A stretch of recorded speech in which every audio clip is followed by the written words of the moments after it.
Chapter 15. Ka Di Chioli. Hearing Tai Ta, Jian Chen couldn't help but ask, Tai Ta, you say you have a great amount of strength, but how heavy of an object can you lift?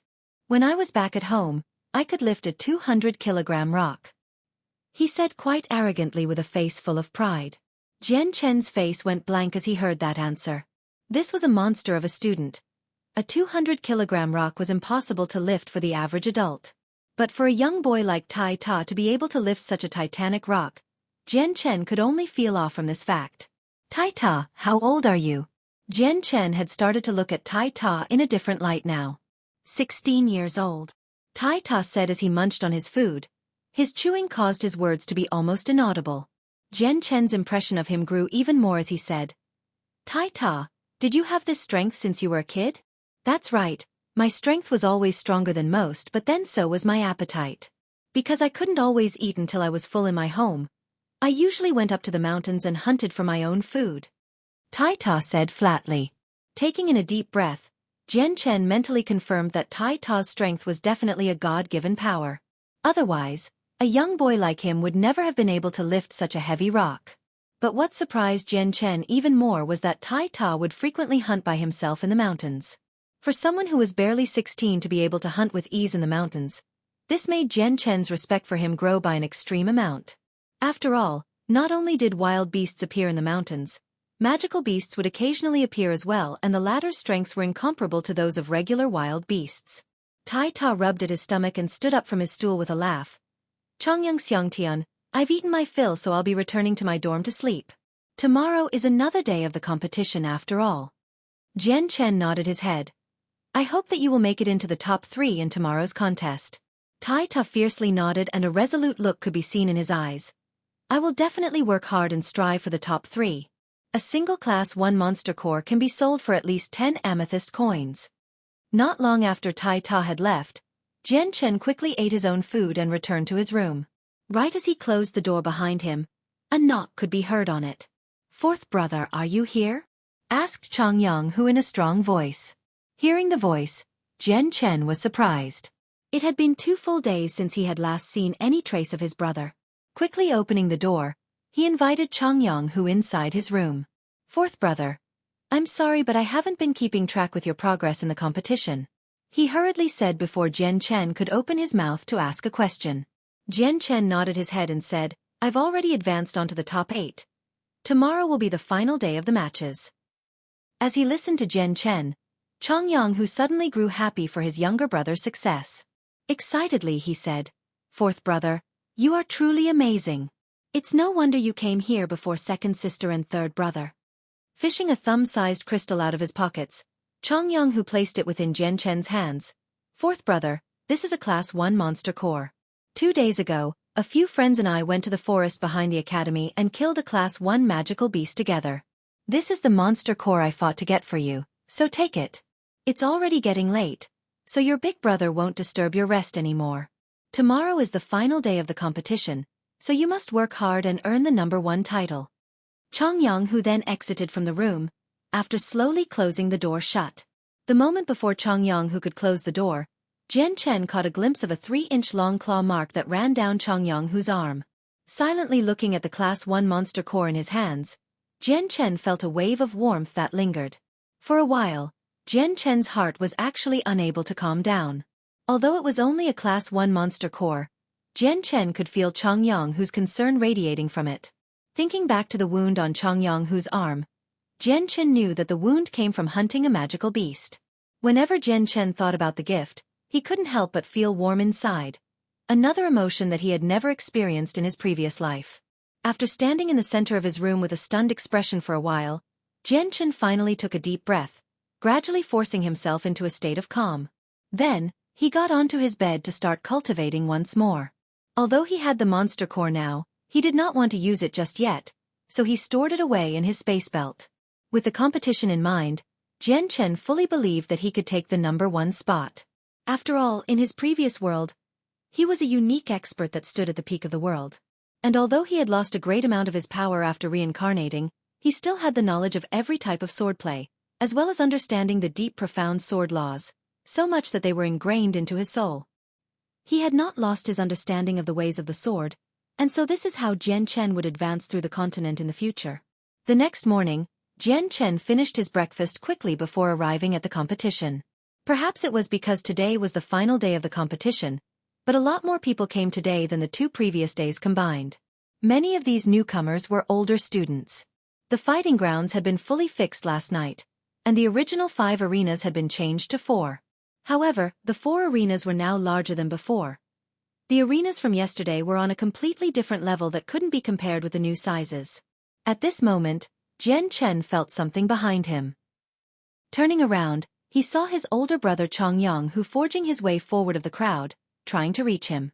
Taking note of Jian Chen's stare, Chongyang who smiled widely. Quickly detaching himself from the crowd, he ran up to Jian Chen's side and slapped him on the shoulder. "Fourth brother, today is the day you must work hard. Your big brother won't demand of you to get the number 1 spot. Getting into the top 3 is good enough." To Chongyang who, getting a monster core was only a minor reward. The most important thing was getting a good rank. Although the price of a monster core was not easily ignored, it was not something that the eldest son of the Chongyang clan deeply desired. Jian Chen laughed and said, "Big brother, you don't have to worry. I definitely will not let you down." The time of the competition came quickly. This time, the top 8 would fight it out in the semi-finals. After drawing lots to decide their opponents, Jian Chen immediately walked onto the arena. Not long after, Jian Chen's opponent slowly came up into the arena, but to Jian Chen's surprise, his opponent was a girl. More precisely, his opponent was the girl from last time, Xueqi. Xueqi was wearing a dark red style of clothing, and although she was only 16 or 17 years old, her body was developing nicely. What should be sticking out was sticking out, and what should be thin was thin. Her skin-tight uniform sketched her out to be a true example of a beautiful woman with delicate white skin, along with her naturally beautiful face with tender white skin. At this point, she had already enraptured the attention of all the boys in the crowd and, without a doubt, Xueqi was definitely beautiful enough to cause cities to fight over her. However, as true as it was for most people born into a prestigious clan, she carried around with her an arrogant air. Jian Chen stood empty-handed on top of the arena. The reason why he was empty-handed was because of the academy rules.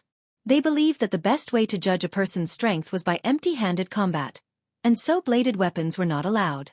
And since it was not possible to form a saint weapon without being a saint, all of the freshmen were forced to fight without weapons. Xueqi looked at Jian Chen with a haughty look. "You really didn't let us down. For your arrogance in the dining hall the other day, I'll be sure to teach you a lesson today." Xueqi's voice carried a sharp but clear-sounding tone. Hearing this, Jian Chen's face revealed a grin of disdain. Within the people who were born within prestigious clans, many of them truly did not know how vast the heavens and earth were. Boom! A loud sound rung throughout the arena, signaling the start of the match. Because all 4 of the arenas were in the same place, the moment the gong was heard, all 8 participants simultaneously started to move and began to fight. Xueqi quickly strode towards Jian Chen, but when she was within 3 meters from him, she suddenly jumped up into the air to deliver a flying jump kick towards his face. Although Xueqi was young, she was fairly strong since she was already at the 9th Saint Force layer. Jian Chen stood in place without moving a single step. As Xueqi's foot got closer to his face, he tilted his neck sideways, allowing the kick to merely graze past the side of his head. Xueqi's reaction speed was fairly fast. The moment she realized her kick didn't connect, she swung out at his nose with a Saint Force-enhanced fist. Not only was her fist coming in at rapid speeds, but with a huge amount of energy stored within her fist, any normal person would come out with serious injuries after being hit by that. As far as Jian Chen was concerned, she would not hold back. No matter if she ended up defeating Jian Chen and moving on into the top 4, or if she was just teaching Jian Chen a lesson, she would definitely not allow herself to hold back. Jian Chen dealt with Xueqi's attack with ease, and although his opponent was 1 layer higher than him, Jian Chen was not like an average child. His battle experiences from his past world were abundant, so if he wanted to continue this match without fighting back, then Xueqi wouldn't even be able to touch his clothes, much less beat him within 5 rounds.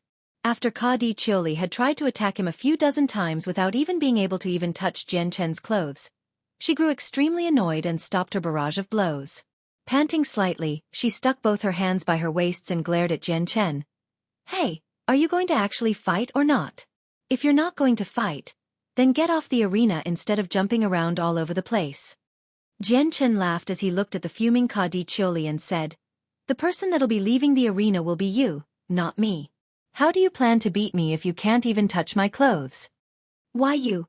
Kadi Xueqi's naturally beautiful face grew red with anger as she pointed at him with her finger, and she was momentarily unable to speak. But then she grew calm and she rolled her eyes, sneering. So what if I can't touch you? You can't even stand to fight me head-on, and can only dodge my blows like a little coward. Is that right? Jian Chen's face revealed a hint of a smile as he looked at her with a strange expression.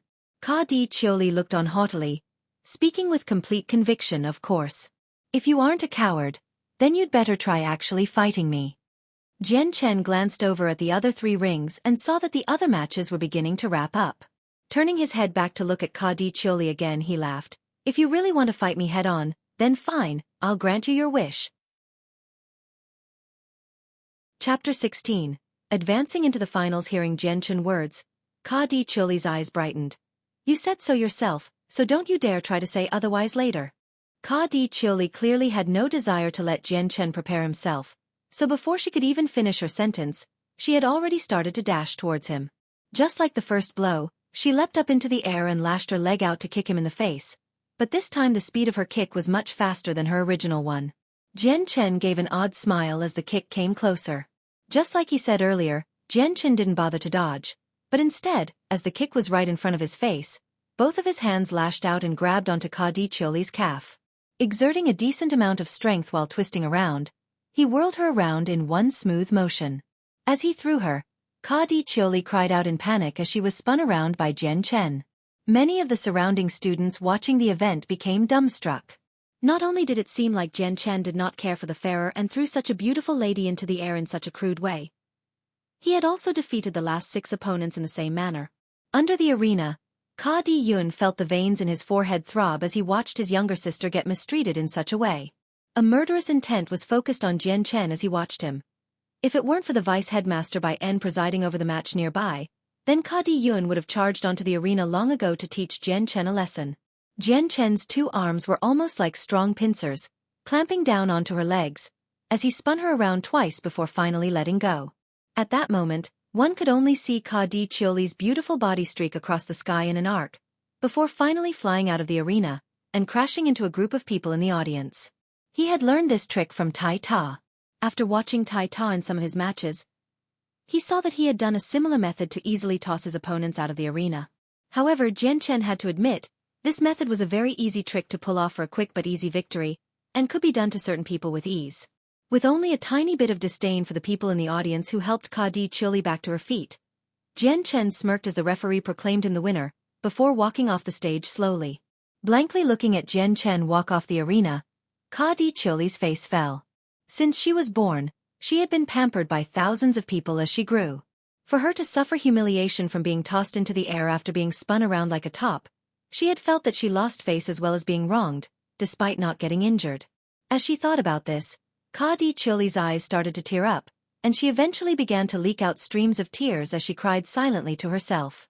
As Jian Chen walked down from the arena, Kadi Xueqi's brother, Kadi Yun, blocked his path. Glaring at him icily, he growled, "Kid, you really have some fucking courage to treat my sister like that." Jian Chen lazily glanced over at the furious Kadi Yun and snorted. Without saying anything, Jian Chen walked away from him. Words were not worth wasting on him, because Jian Chen couldn't stand to hear Kadi Yun try to use his clan's influence to bully others. Watching Jian Chen walk farther and farther away from him, Kadi Yun's own face grew even more somber. With the end of Jian Chen's match, the final 4 names were called out. In the end, it was Changyang Xiang Tian, Tai Ta, Kadi Liang, and Tian Mu Xiong that remained.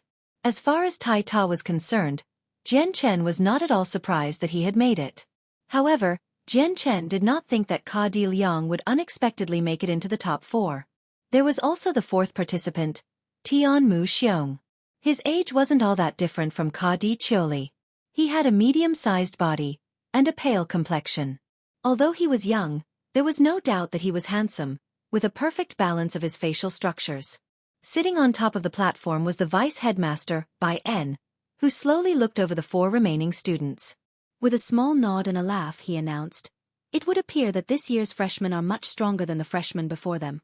I can only hope that our Kargath Academy will be able to boast of someone just as strong after. After announcing the 4 remaining students, they were given an hour of rest before continuing on with the competition. However, by some miraculous chance, Jian Chen's drawn opponent was Ka Di Liang, while Tai Ta's opponent was Tian Mu Xiong. Under the arena, Ka Di Yun and his siblings gathered at the bottom and watched. Ka Di Chuli's eyes were starting to become red and inflamed by this point. Second brother, you have to teach him a lesson later, Ka Di Chuli said with unrestrained fury to Ka Di Liang before the match started. Noticing his sister's red eyes and her tear-stained face, Ka Di Liang couldn't help but feel extremely furious as he spoke. Sister Chuli, don't worry. Even if I get penalized by the academy, your second brother will definitely teach him a lesson. Humph, what a savage kid. To think that he would dare treat our sister like this. He really does have a death wish. Sister, please don't worry, I guarantee you, that kid will definitely only feel suffering for as long as he lives in this academy. Although the headmaster sides with the poor people, he is by no means a commoner. Even if I beat him until he's a cripple, the headmaster won't say a thing. At the very most, he'll just scold us. Ka Di Yun's face looked as if he swallowed poison. When it came to their sister, both Ka Di Yun and Ka Di Liang cared greatly for her. When Jian Chen had treated their sister in such a way, he had already earned extreme hatred from both of them. Soon, Jian Chen and Ka Di Liang both walked onto the arena and waited for the start of the match. Right as the gong sounded, Ka Di Liang dashed towards Jian Chen and tried to slam his fist into Jian Chen's stomach. Jian Chen nimbly dodged Ka Di Liang's attack, while returning the blow with his own fist that was even faster than his opponent's. Pang! Before Ka Di Liang could even respond, Jian Chen's fist had already made contact with his back. The force of his punch was so strong, it forced Ka Di Liang to stagger backwards, before falling to his knees. After one blow, Jian Chen didn't bother to hold back. Both of his legs went into motion as he quickly ran towards where Ka Di Liang was kneeling. All of a sudden, the originally staggering Ka Di Liang suddenly lost his footing once more and was sent flying again. After being hit, he flew 2 meters towards the edge of the ring, almost knocking him out of it, though half of his body was already hanging out of it. Watching this display of might, every student watching Jian Chen all cried out in surprise. They had never imagined that in a single engagement, the victor would be so readily decided. This was something that every student thought was amazing. The 9th layer Saint Force student Ka Di Liang was being beaten so easily by the 8th Saint Force layer Jian Chen. Seeing half of Ka Di Liang's body sticking out from the ring, both Ka Di Chuli's and Ka Di Yun's hearts leapt out from their chests and into their throats. Ai, how can second brother be this careless? How annoying. He'd better not lose to a brat like him. Ka Di Chuli cried as she stamped her foot in anger. Though the longer she looked at Ka Di Liang, the more easily one could tell her face was full of concern for her older brother. Ka Di Yun let out a breath in exasperation. What is second brother doing for him to be this careless and lose to a brat who's only at the 8th Saint Force? On top of the platform, the vice headmaster by N smiled excitedly as he said, "The freshmen we picked up this year are definitely jewels. One has been blessed by the heavens, while the other I can polish and shine in the future. While his attacks are simple, there is a strange sort of mystery to him.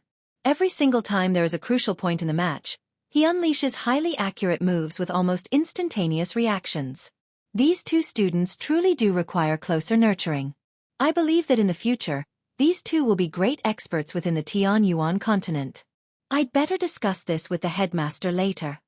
On the arena, Ka Di Liang scrambled to pick himself back up, his forehead already dripping with cold sweat. If his body had slipped just a few more inches, then there would be no doubt that his body would have fallen down from the arena. And then if he truly did lose to an 8th Saint Force layer student in such a disgraceful manner, he would definitely have been labeled as a great disgrace. When Ka Di Liang crawled back up and turned himself around, his surroundings suddenly blurred, and he was suddenly aware of an acute sense of pain in his stomach before he could fully comprehend what was happening. But then, his body felt as light as a feather. Before he realized the stage was growing smaller and smaller. The next thing he knew, his body impacted the ground below, and his previously spotless white robes now sported a single dusty footprint. Blankly standing up from the ground, Ka Di Liang looked all around himself, before he fully comprehended what had just happened. Indignation burst forth from his eyes, as he shot Jian Chen a malicious glare. Although he had reached the 9th layer, He had ultimately been beaten by a student who had only reached the 8th layer, and felt his defeat was an extreme waste. Every time he thought of this, Ka Di Liang's heart filled with endless anger. To him, this was definitely a huge disgrace. Ka Di Yun walked up to Ka Di Liang and said, "Second brother, you've disappointed me. You have really lost face for our Ka Di clan." After dropping these words, Ka Di Yun didn't spare a second glance at Ka Di Liang, and immediately left the area. Hearing Ka Di Yun's words, Ka Di Liang's face immediately turned beyond ugly. "Second brother, you were too careless. Although you said that you would help me teach him a lesson, it ultimately became you being the one that was taught." Ka Di Xueqi said resentfully in a disappointed voice, her tone quite indignant. Hearing this, Ka Di Liang's face changed as well, before growling, "This was the extent of his luck. It was because of this arena that he won. If we were to change places, then there would be no way he would be an opponent for me. Third sister, don't worry, I will definitely teach him a lesson in the future." Ka Di Xueqi began to think. She felt that his reasoning had some truth to it. Slowly nodding her head, she said, "Second brother, you'll have to teach him a lesson for sure next time." Ka Di Liang patted his chest and solemnly vowed, "Don't worry, third sister. Leave this to me." Not too long after Jian Chen had won his match, the match between Tai Ta and Tianmu Xiong also started to wrap up. Although Tai Ta's Saint Force was lower than his opponent by a single layer, his heavenly blessed strength helped make up for this deficiency. In the end, he relied on the experience he had learned from hunting beasts, and was finally able to beat Tianmu Xiong by a narrow victory. Along with Jian Chen, he became one of the 2 finalists. By the end of the next match, one of the 2 will emerge victorious and be crowned the freshman ruler. Chapter 17. Freshman ruler. After resting for 2 hours, the competition finals finally started. Jian Chen and Tai Ta walked into the arena together, before walking to opposite ends 10 meters apart. There were over 1,000 students watching the arena already, while even more people were trying to find seats. Jian Chen looked at Tai Ta with a smile as he spoke. He praised Tai Ta. "Tai Ta, I didn't think you were this amazing to be able to end up in the finals." Hearing Jian Chen's compliment, Tai Ta's face reddened from embarrassment, though it was obvious that he was very happy to hear the praise. With an honest laugh, Tai Ta spoke in a low voice. "Chongyang Xiang Tian, you're just as amazing." Stretching his arms and legs, Jian Chen laughed. "Tai Ta, this is the final round. Only one of us will be crowned the freshman ruler, so you need to fight your hardest. If you beat me, then you'll be the champion. By winning, you'll earn a Class 3 monster core that is worth a few hundred purple coins. It'll be worth enough to feed your family for a lifetime." Tai Ta grew pumped up after hearing Jian Chen talk. "Chongyang Xiang Tian, I'll definitely use all of my strength, so you'd better prepare yourself." Jian Chen could only laugh and nod. "I won't be that easy to defeat." Boom! As the gong sounded to indicate the beginning of the match, Tai Ta immediately rushed forward after the sound. Tai Ta rushed at Jian Chen, and immediately reached out to grab him with both hands. He planned to use his heavenly blessed strength to lift and throw Jian Chen out of the arena. Realizing his plan, Jian Chen laughed. He was already extremely familiar with Tai Ta's style of fighting. For every single match so far, Tai Ta had used the same strategy, but it had worked nicely. If Jian Chen was caught by him, then it would be extremely difficult to escape from Tai Ta's grasp. Jian Chen retreated a few steps to escape from Tai Ta's reach. Clenching his left hand into a fist, he used around 80% of his strength to strike at his chest. Jian Chen's fist was well-timed and fast, not allowing Tai Ta any time to react at all. Pang! Jian Chen's fist let out a muffled sound on impact against Tai Ta's chest. However, Jian Chen's look of satisfaction slowly changed, while Tai Ta had a look of amazement. What he had punched did not feel like a human at all. Instead, his fist had felt like it had smashed against a wall. Not only was Tai Ta strong, but his physical body was extremely robust, so robust that it was actually beyond belief. Jian Chen's punch, however, had forced Tai Ta to stagger backwards, but only for a moment. Roaring out loud, he charged at Jian Chen once more with both of his hands outstretched. With a punch using only 80% of his strength, Jian Chen didn't even leave a mark on Tai Ta's skin. Jian Chen began to feel excitement as he watched Tai Ta come closer with his fists. He didn't bother to dodge or flee. Instead, he prepared to use 100% of his power to strike back with his own hands. The 2 fists struck against each other in midair, and the impact created a loud sound. It was so loud that everyone in the crowd below the arena could hear it as clear as day. As the two fists made contact, Jian Chen's feet couldn't help but slide backwards at least 10 meters before finally stopping. His right hand had already started to tremble, so it was clear to see that Jian Chen had taken more damage than given. Even though he had surpassed the average cultivation level for Saint Force, he was still far from the level where he could easily ignore damage from something like this. Tai Ta, on the other hand, only slid backwards 2 meters. His face showed no outward emotion, and he appeared to not have suffered even the smallest amount of damage. Jian Chen rubbed at his reddening hand. After 2 confrontations, he now fully understood how foolish it was to engage with Tai Ta straight on. Tai Ta's strength wasn't just used for intimidation, his body was actually inconceivably strong. Even someone a level stronger than Tai Ta could not be his equal. The only thing that could lead to victory against Tai Ta was if one relied on speed. Tai Ta, your strength has already far surpassed my expectations, but I'll be using my full strength now, Jian Chen said as he walked forward. Tai Ta laughed. Come then, Chongyang Xiang Tian, you won't be able to hurt me. Tai Ta's tone was filled with a fierce conviction. Jian Chen stopped his idle chatter as well.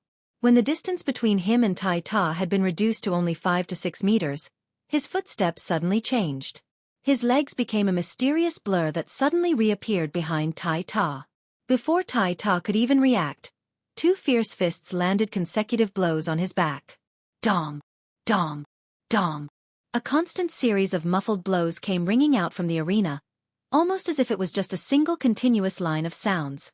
Under such heavy attacks, even Tai Ta's body couldn't help but falter forward so much that he was left with very little time to turn around. Ha! Tai Ta snarled in anger as he tried to steady himself. Suddenly, he turned around with his fists out and tried to smash them into Jian Chen. The moment when Tai Ta tried to attack Jian Chen, he lightly leapt 2 meters into the air. Narrowly dodging Tai Ta's fist, Jian Chen used both of his legs to kick at Tai Ta from midair. Both of his legs held formidable power, and they thrusted towards Tai Ta's back. Dong! Dong! Dong! Jian Chen lashed out with his feet several times before landing back onto the ground. By this point, Tai Ta's face had been kicked by Jian Chen multiple times, causing his face to bruise all over. Immediately after landing on the ground, Jian Chen turned around on the floor and bent his legs down without pausing. His left leg revolved in a 180-degree arc. His right leg swept at Tai Ta's own legs. Pang! Tai Ta's leg crumbled down below him, but he immediately bounced back up and snarled as he rushed at Jian Chen. Jian Chen and Tai Ta began to engage in another close combat situation, but with Tai Ta's God-given strength and his frighteningly robust body, Jian Chen had no chance of winning against him. Since Jian Chen had already experienced it twice, he had thought of a countermeasure for this situation. Although it wasn't the best idea, he had no other ways of fighting against him. Jian Chen had decided to rely on his nimbleness to fight against Tai Ta. Even though Tai Ta's body was extremely strong, Jian Chen had been attacking the same place on Tai Ta's body to make it so that Tai Ta would feel so much pain, he would eventually be forced to grimace. The following situation was now becoming one-sided. With Jian Chen relying on the experience he had accumulated over the past world to constantly beat Tai Ta so much that he could only run around with his hands over his head. Although at times Tai Ta had found some opportunities to fight back, he was not able to hurt Jian Chen. His attacks could not even touch Jian Chen's clothes at all. At this display, every student in the audience could only watch the match in shock. No matter how fast Jian Chen was with his martial arts, his speed had far outstripped the average person, causing all of the students to look on with great interest, as it was something they had never witnessed before. On the top of the platform, Bai En gasped in admiration as he watched Jian Chen. This kid is definitely a unique one, his battle experience is rich, and his speed isn't slow at all either. It seems this student is called Chongyang Xiang Tian, so judging from his name, he is from Lore City's Chongyang clan. It seems that I really will have to make a report to the headmaster later. As the battle continued to persist, Tai Ta finally reached his limit. He cried out loud and exclaimed, "Stop, stop! I can't fight anymore, I give up!" Jian Chen immediately stopped his attack and smiled brightly at Tai Ta. "Why aren't you fighting anymore?" Tai Ta rubbed at the reddening spots where Jian Chen had repeatedly hit with a miserable face and said sadly, "You move so fast that I can't even see you clearly. There's no way I'd be able to attack you. So the entire time was just you wailing on me." Laughing, Jian Chen asked, "So you're just going to give up the number one spot then?"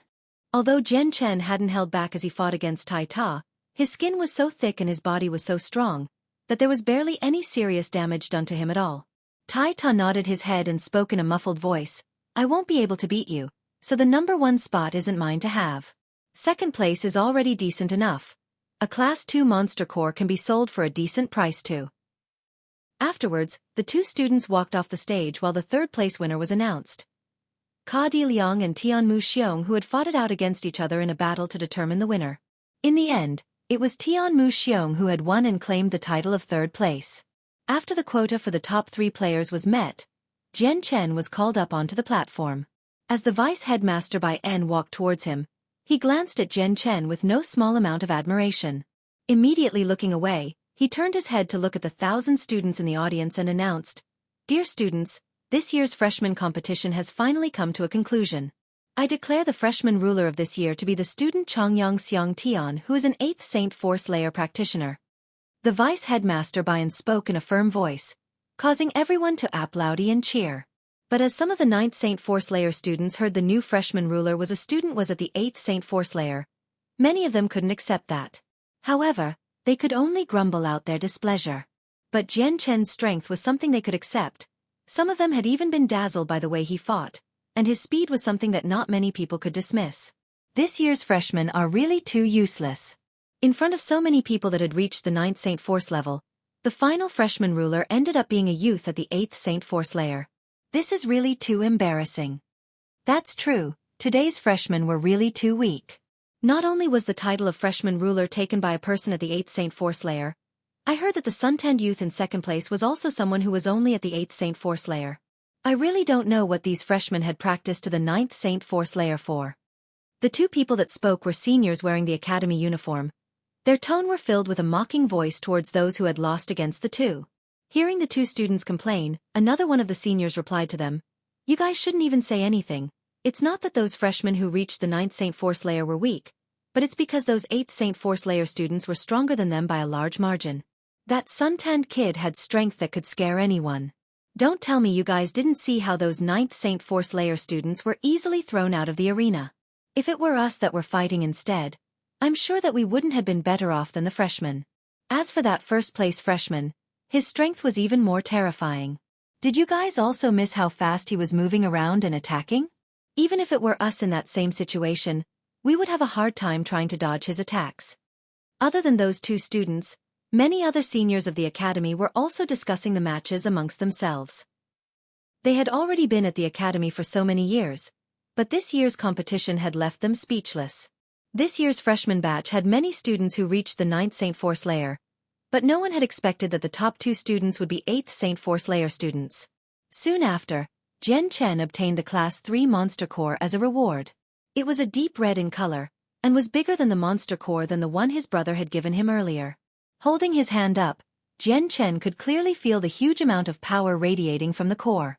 The huge amount of energy in the core and the true chi in his previous world had a very small difference, but as far as Jian Chen was concerned, the energy coming from the core was extremely huge. Aside from the Monster Core, Jian Chen had also received a medal that was cast in complete gold with a decorative design written on it. From what Jian Chen had heard, there was no information on the medal he had won, so he had no idea what use the medal was for. But as he was trying to figure it out, the vice headmaster by N explained to him, "This medal can only be rewarded to the first-place winner of every freshman competition.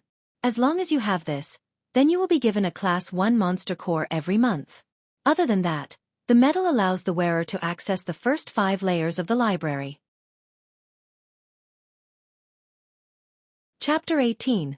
The Monster Core's cultivation rate support. Every month a Class 1 Monster Core will be given, as well as free access to the first 5 levels of the library. Hearing Bai An's explanation, Jian Chen's heart swelled up in marvel. Could it be that the students weren't able to even get a Monster Core every month? And who would have thought that the library would have a restriction imposed on it? Receiving the medal, Jian Chen had already planned to ask his brother Chongyang who about this later. He had already been in this academy for 3 or 4 days, but 3 of the days had been completely occupied by the martial arts competition. Even for the first day, he had barely half the day to himself, so he had very little time to find out more about the academy. After Jian Chen exited from the arena, both Tai Ta and Tianmu Xiong walked forward to accept their own prizes. After the ending ceremony, the crowd of students had already begun to disperse. Fourth brother, you're seriously amazing. You really did win first place in the competition. Once father hears about this, he'll definitely be very happy about this. As the two walked towards his dorm, Chongyang who kept chattering away happily with Jian Chen. As the two continued to talk, Jian Chen started to laugh, as he couldn't help but feel the warm feelings he had remembered from his mother. If mother found out about this, she would definitely be beyond happy. Jian Chen thought to himself. In a flash, Chongyang Hu and Jian Chen arrived at the dorms and entered Jian Chen's room. Chongyang Hu impatiently asked Jian Chen, "Fourth brother, hurry up and show me the Class 3 Monster Core." Looking at Chongyang Hu's still excited expression, Jian Chen laughed and brought out the Monster Core from his space belt, handing it over to Chongyang Hu. Chongyang Hu took the core into his hand and turned it around endlessly, almost as if it was a treasured object. He clicked his tongue in admiration. "Fourth brother, you're seriously amazing, to immediately get a Class 3 Monster Core straight after entering the academy. Your older brother has already been at this academy for over 2 years, and the most I ever got was a Class 2 Monster Core. Moreover, I had to pay money for it." Hearing this, Jian Chen could only chuckle. "Big brother, I've heard that you've already reached the peak of the 10th layer and will soon break through to the Saint level. You should take this Class 3 Monster Core." Jian Chen didn't regard the Monster Core as an important item, and although the Class 3 Monster Core would increase the rate of cultivation, Jian Chen didn't need it at all.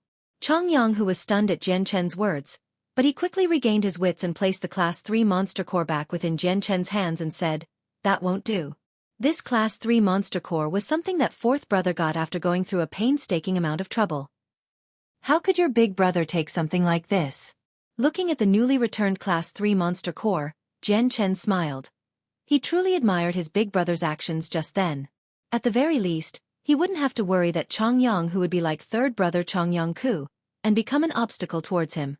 Once again, Jian Chen placed the Class 3 Monster Core in Chongyang Hu's hands. "Big brother, this Class 3 Monster Core would be best with you." This time, Jian Chen really wanted Chongyang Hu to accept the Monster Core. "Definitely not." Chongyang Hu's refusal came out strong and clear, without any hesitation. He handed the Monster Core back to Jian Chen and said, "Fourth brother, this Monster Core should be used by you. This is your reward for being the freshman ruler. This item is definitely not something your big brother would want from you." Seeing how persistent his brother Chongyang Hu was, Jian Chen could only helplessly take back the Class 3 Monster Core. After that, Jian Chen began to ask his older brother a few questions regarding the affairs of the academy. It had taken 3 hours for Chongyang Hu to carefully explain every single rule that Jian Chen didn't understand about the academy, increasing Jian Chen's familiarity with the academy. First was Kargath Academy's headmaster, who favored students that weren't from a noble background. If he found a noble bullying a commoner, the student would definitely not be able to escape from punishment. Regarding battles between nobles, he would turn a blind eye, as long as it didn't turn into a major deal. Other than that, he didn't care about them at all. Also, within the Kargath Academy, one would have to reach the Great Saint level in order to graduate. Those who graduate had the choice to remain in the academy, or with the Kargath Academy's recommendation, they could vow loyalty to a kingdom and join their army. Those with a great amount of potential would be able to earn a higher salary with the academy's recommendation. Within the academy, those under the level of a saint would have the chance to receive a Class 1 Monster Core every month to use to help their cultivations.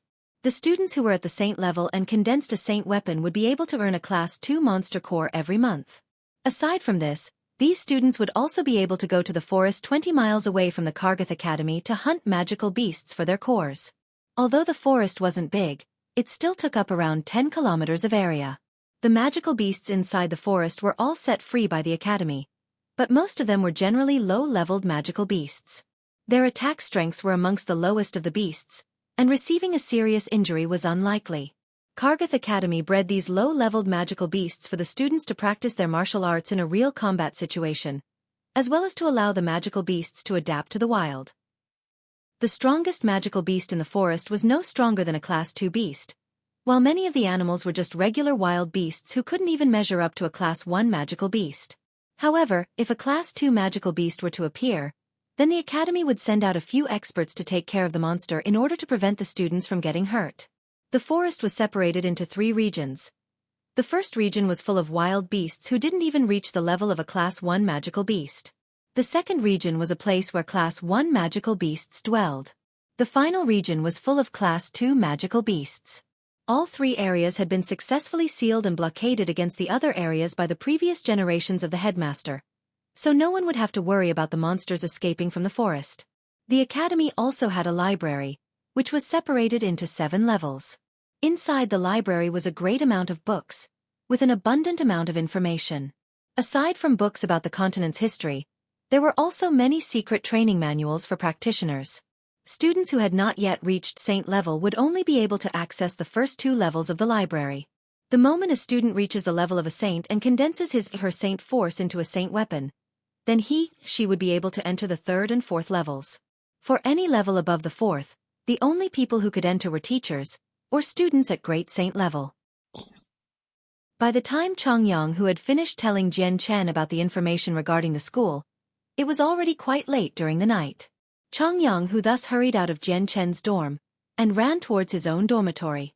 Meanwhile, at the top of a tower that was situated in the center of Kargath Academy, the vice-headmaster Bai En respectfully stood in front of an office desk. In front of him was actually the headmaster Jian Chen had met before. The headmaster of Kargath Academy extended his arm and stroked his long beard. Indifferently looking at the vice-headmaster, he said, "Bai En, did you say that the name of the freshman who won the competition was a kid called Chongyang Xiangtian?" The headmaster's tone held a hint of surprise. Bai En nodded his head and said, "Yes, headmaster, I found out that Chongyang Xiangtian is quite remarkable.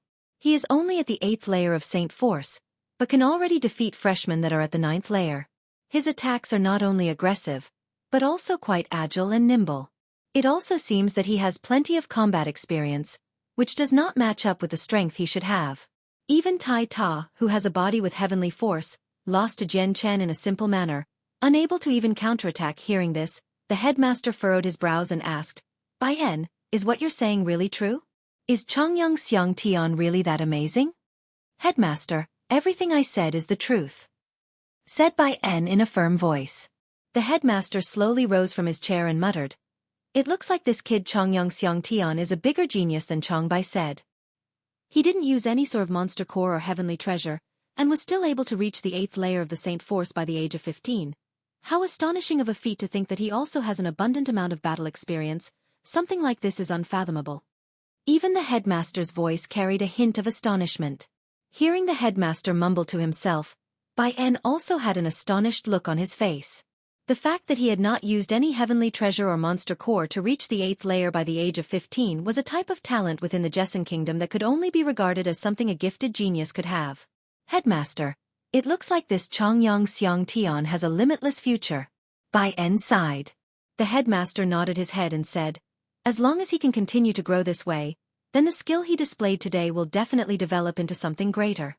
It looks like our Kargath Academy will finally be able to boast of a strong individual, as long as he doesn't die on the road to greatness.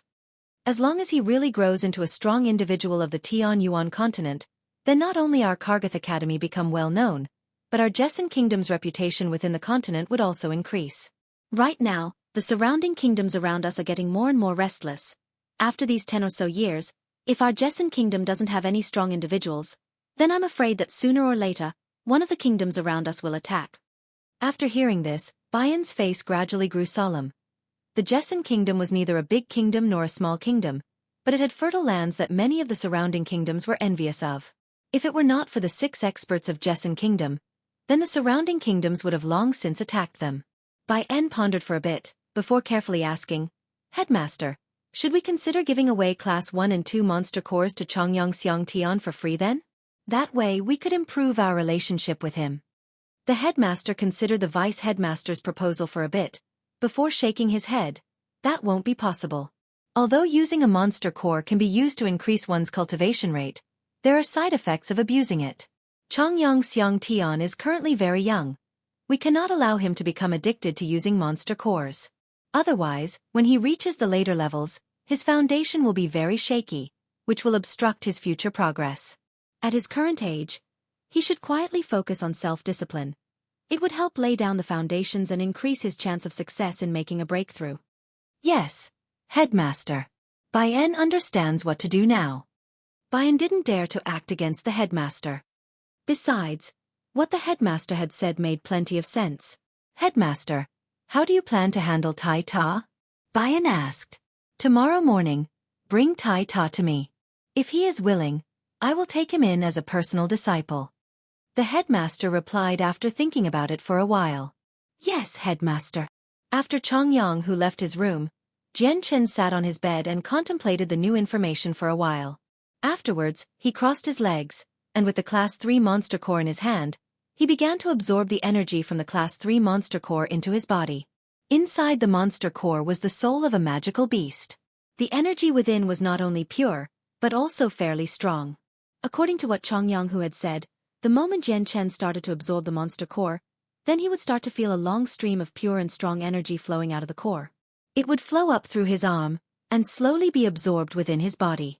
Jian Chen manipulated the constant outward flow from the monster core to guide the energy into his body. Constantly refining the energy into his body, he gradually changed the energy into Saint Force, before gradually absorbing it into his Dantian. Using a monster core to cultivate really did increase the cultivation rate by many times. Because of the normal way of cultivation, one would normally have to absorb the world essence slowly before finally converting to one's own energy. But that couldn't compare to the speed of a monster core. The natural qi couldn't compare to the pure soul energy of a monster core. After all, the soul of a monster core was the purest part of the beast. Using the energy from a monster core, the speed of cultivation would increase by 10 times. For this reason, monster cores were extremely expensive, even if it was only a Class 1 monster core. Multiple rays of light gradually appeared between the sky and land. The bright red sun finally struggled to climb into the sky, sending forth the soft and warm rays of sunlight. The golden sunlight with tens of thousands of rays of light illuminated the earth, as if the whole ground was dyed into a golden carpet. At the same time, the Jian Chen, who was sitting cross-legged on the bed, slowly opened his eyes. His eyes showed a happy expression, and the corners of his mouth also showed a hint of a smile. After last night's cultivation, Jian Chen had received many gains, equivalent to a few days' worth of training. By absorbing the power within the magical stone, Jian Chen's cultivation speed had actually increased by 10 times. Right now, he could clearly feel that the saint power inside his body had increased by a ton.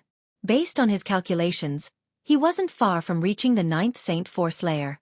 According to his current speed, at most it would only take a weekend's worth of time to reach the 9th Saint Force layer. Of course, this was only Jian Chen's estimate. The exact values had to be tested. If the fact that the amount of power that Jian Chen had absorbed from within the magical stone was 10 times more than the amount normally gained from cultivating was discovered by others, they would definitely be devastated from shock. Even though the magical stone could quickly increase the rate of cultivation, it was also far from achieving the frightening pace of 10 times faster under normal circumstances. The average person using the magical stone to cultivate would normally only increase cultivation rate by 2 or 3 times. Even if the person was slightly more powerful, his or her cultivation rate would only be raised by 6 or 7 times.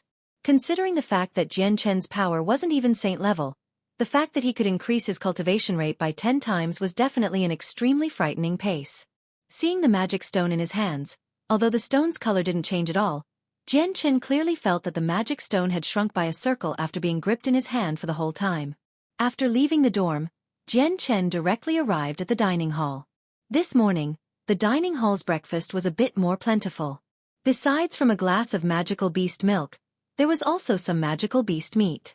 Jian Chen had eaten quite a bit of magical beast meat in the Chongyang household, and the taste was quite delicious. In his previous world, Jian Chen had never eaten such savory meat before. Chapter 19. Inconvenience in a flash. 3 days had already passed. Although the 3 days were not long, it still allowed Jian Chen to become more accustomed to the lifestyle and environment in Kargath Academy. Within these 3 days, other than Jian Chen participating in classes on the first day, he had spent his time on the other 2 days either cultivating in his room or wandering around the library. Due to the fact that the curriculum taught by the teachers of the academy revolved around how one should behave, what should be done in a dangerous situation, and a few skills one would need in order to survive out in the areas outside the cities, Jian Chen felt that these things weren't even worth learning. He was a wanderer in his previous life. With his experience, he could teach those teachers how the class should be taught. With his battle experience and ability to live wherever in the world, He could teach both the teachers and the students by himself. As the teacher's experience with battle was not at all extensive, it could not even be compared to Jian Chen's. The next morning, Jian Chen put on the academy uniform and headed straight for the library after eating a meal at the dining hall. The academy was very lax about their classes. If one wanted to attend, then they could attend. If one didn't want to attend, then that was no problem either. After all, most of the nobles and children of rich families had already been tutored since young, so they had knowledge that could rival some of the teachers, but they lacked the experience. Therefore, the classes were pretty much only for the commoners to learn from. It was very rare that a noble would attend a class, and if they did, then it was a minor noble. Arriving at the first level of the library, Jian Chen took a few books, and began to eagerly read them at a table in the reading area. Kargath Academy's library was expansive, and there was a generous amount of books on almost every subject. It was vastly superior to the library back in Chongyang Mansion, and Jian Chen could find many books that couldn't be found back at home, helping him understand the world to a better extent. Right now, the book in Jian Chen's hands was an introduction book to all of the magical beasts that could be found in the Tianyuan continent. There were many different kinds of magical beasts. No matter if the beast could walk or fly, the amount of species amounted to over 1,000. The book even mentioned that there were still many magical beasts left undiscovered, and for the magical beasts that didn't live within the deep abyss of the mountain range of magical beasts, then they lived in the endless ocean. That was an area that even the strongest of people had trouble traveling to. As Jian Chen immersed himself in studying, a 16 to 17-year-old female student suddenly came walking through the doors. The female was extraordinarily pretty, and she also wore the academy uniform. Her long and beautiful hair was carefully braided into tiny ponytails, causing her face to look even more gorgeous. But on her face was an extremely haughty expression. One look at her would reveal that she was from a noble family. This female was actually Ka Di Chulyo of the Ka Di clan. Ka Di Chulyo entered the library and walked over to the bookshelf, before casually walking on over the reading area with a book in hand. She glanced over at the other students reading there, but the moment her eyes swept over to the area with the tables, she saw the back of Jian Chen, causing her to immediately stop where she was and stand there in surprise. Ka Di Chulyo focused onto Jian Chen's back, the light in her eyes never ceasing to flicker with emotion. Just thinking about how a few days ago, she had been grabbed by the leg and casually thrown out of the arena without regard to her well-being, caused her to feel fury within herself. To her, that event was an unforgettable humiliation. The memory caused her face to boil over in anger before she snorted.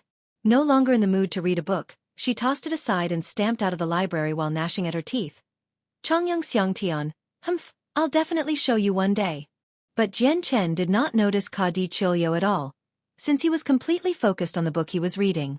No one would dare cause trouble in the library, so Jian Chen didn't bother keeping his guard up in it.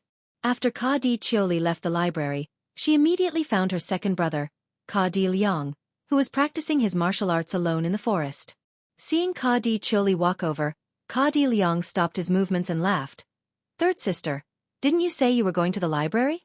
Why are you looking for me here then?" In his heart, he still dearly loved his younger sister. Ka Di Chulyo walked up to him with a grimace. "Second brother, did you not say you would help me teach Chongyang Xiangtian a lesson?"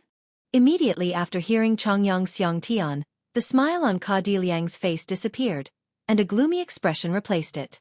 He had been brooding over the freshman competition for the past few days, and since he had been defeated by an 8th St. Force Layer student in such an ugly way, Ka Di Liang would never forget feeling that memory. That very kick was the single memoriam of his disgrace. Ka Di Chulyo was furious as she spoke. "Second brother, Chongyang Xiangtian was in the library today. We should go over there and teach him a lesson." "Yes, of course. This time we will definitely be the winners. Come with me, third sister." Ka Di Liang started to walk towards the library with determination. There was no way he would admit defeat to Jian Chen. He had blamed his loss the other day due to his carelessness. It was because he had held back that he had lost to Jian Chen.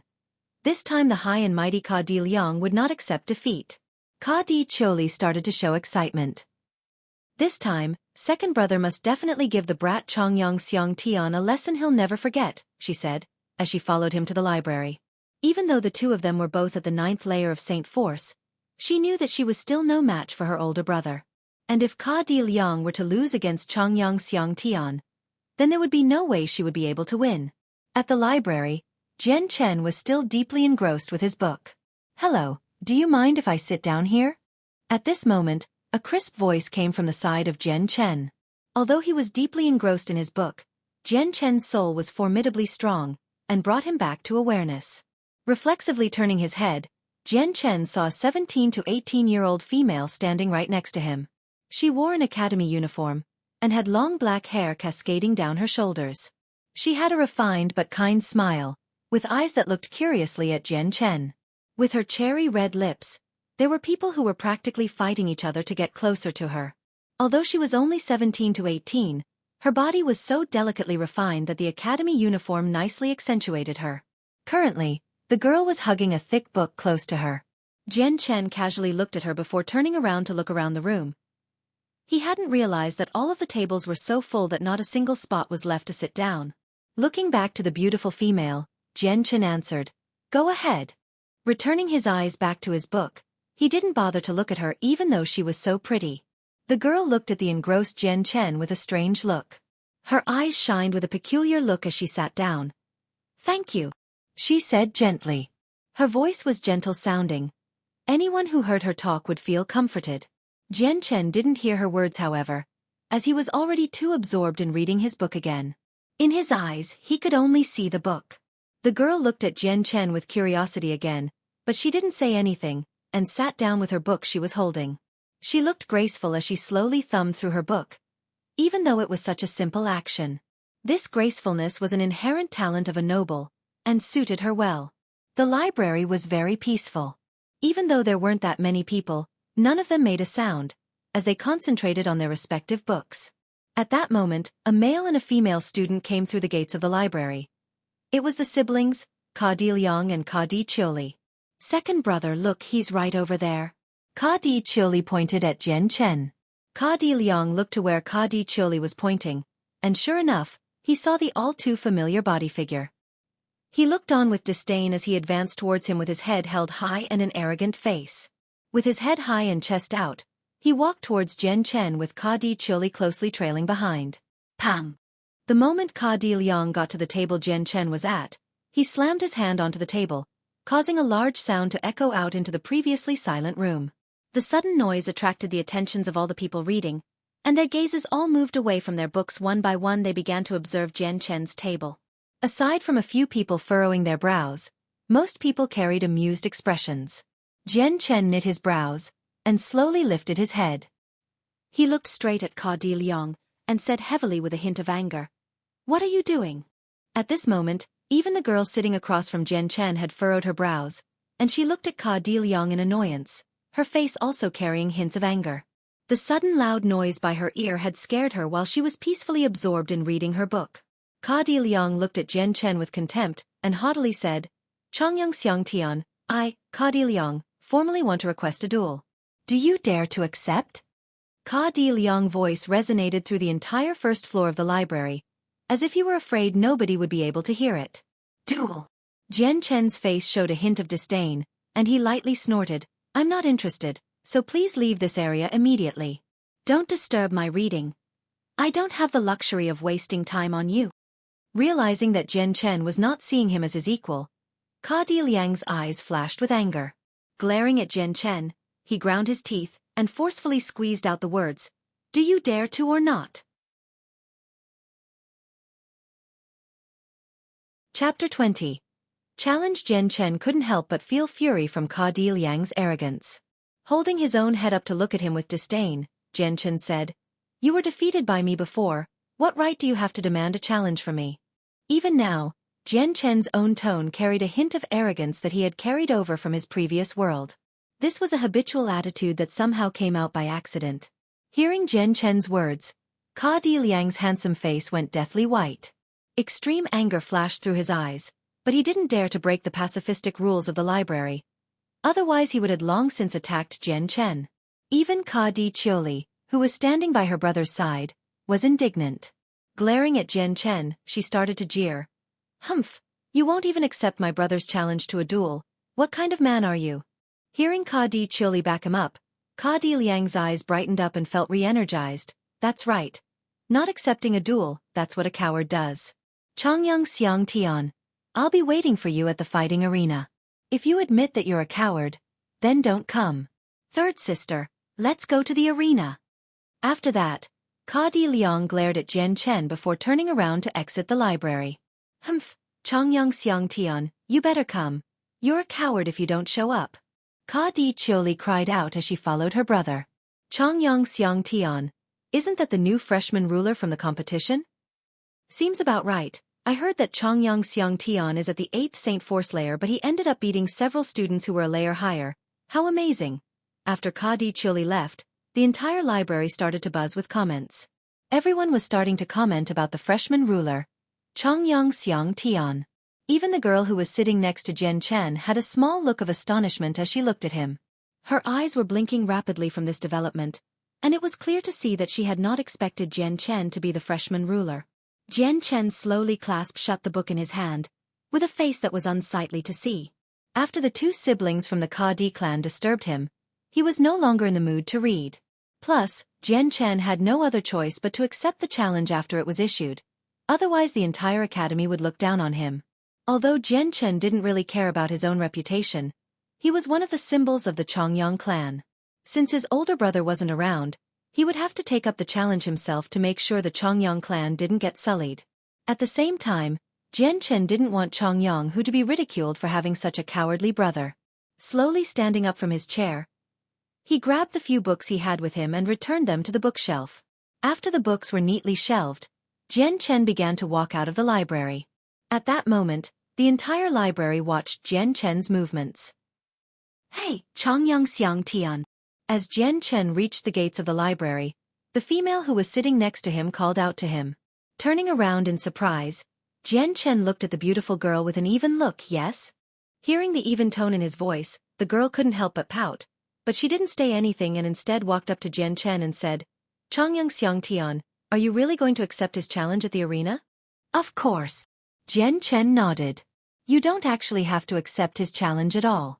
The library banned any sort of loud noises, so those people have already violated the rules imposed by the academy. You could just go and report this to the headmaster, and he'll definitely penalize those too. In Kargath Academy, no one has ever dared to go against the headmaster's command, the girl said. Hearing these words, Jian Chen started to look at the girl in a better light. With a light laugh he said, they've already issued the challenge, so I have to accept. After saying that, he said no more and left the library. As the girl watched Jian Chen's figure disappear, her eyes quickly flashed. After some hesitation, she immediately ran to the table she had been sitting to return the thick book she had been reading back to the shelves, and ran out of the library, towards the martial arts arena. After the girl left, the entire library was silent for a moment. Suddenly, a loud voice rang out. There's another interesting scene to watch. A freshman at the 8th Saint Force layer is battling against a person at the 9th Saint Force layer. Anyone who doesn't watch it would be a fool. A male in his teens wearing the school uniform said as he directly ran out of the library after both these people had left.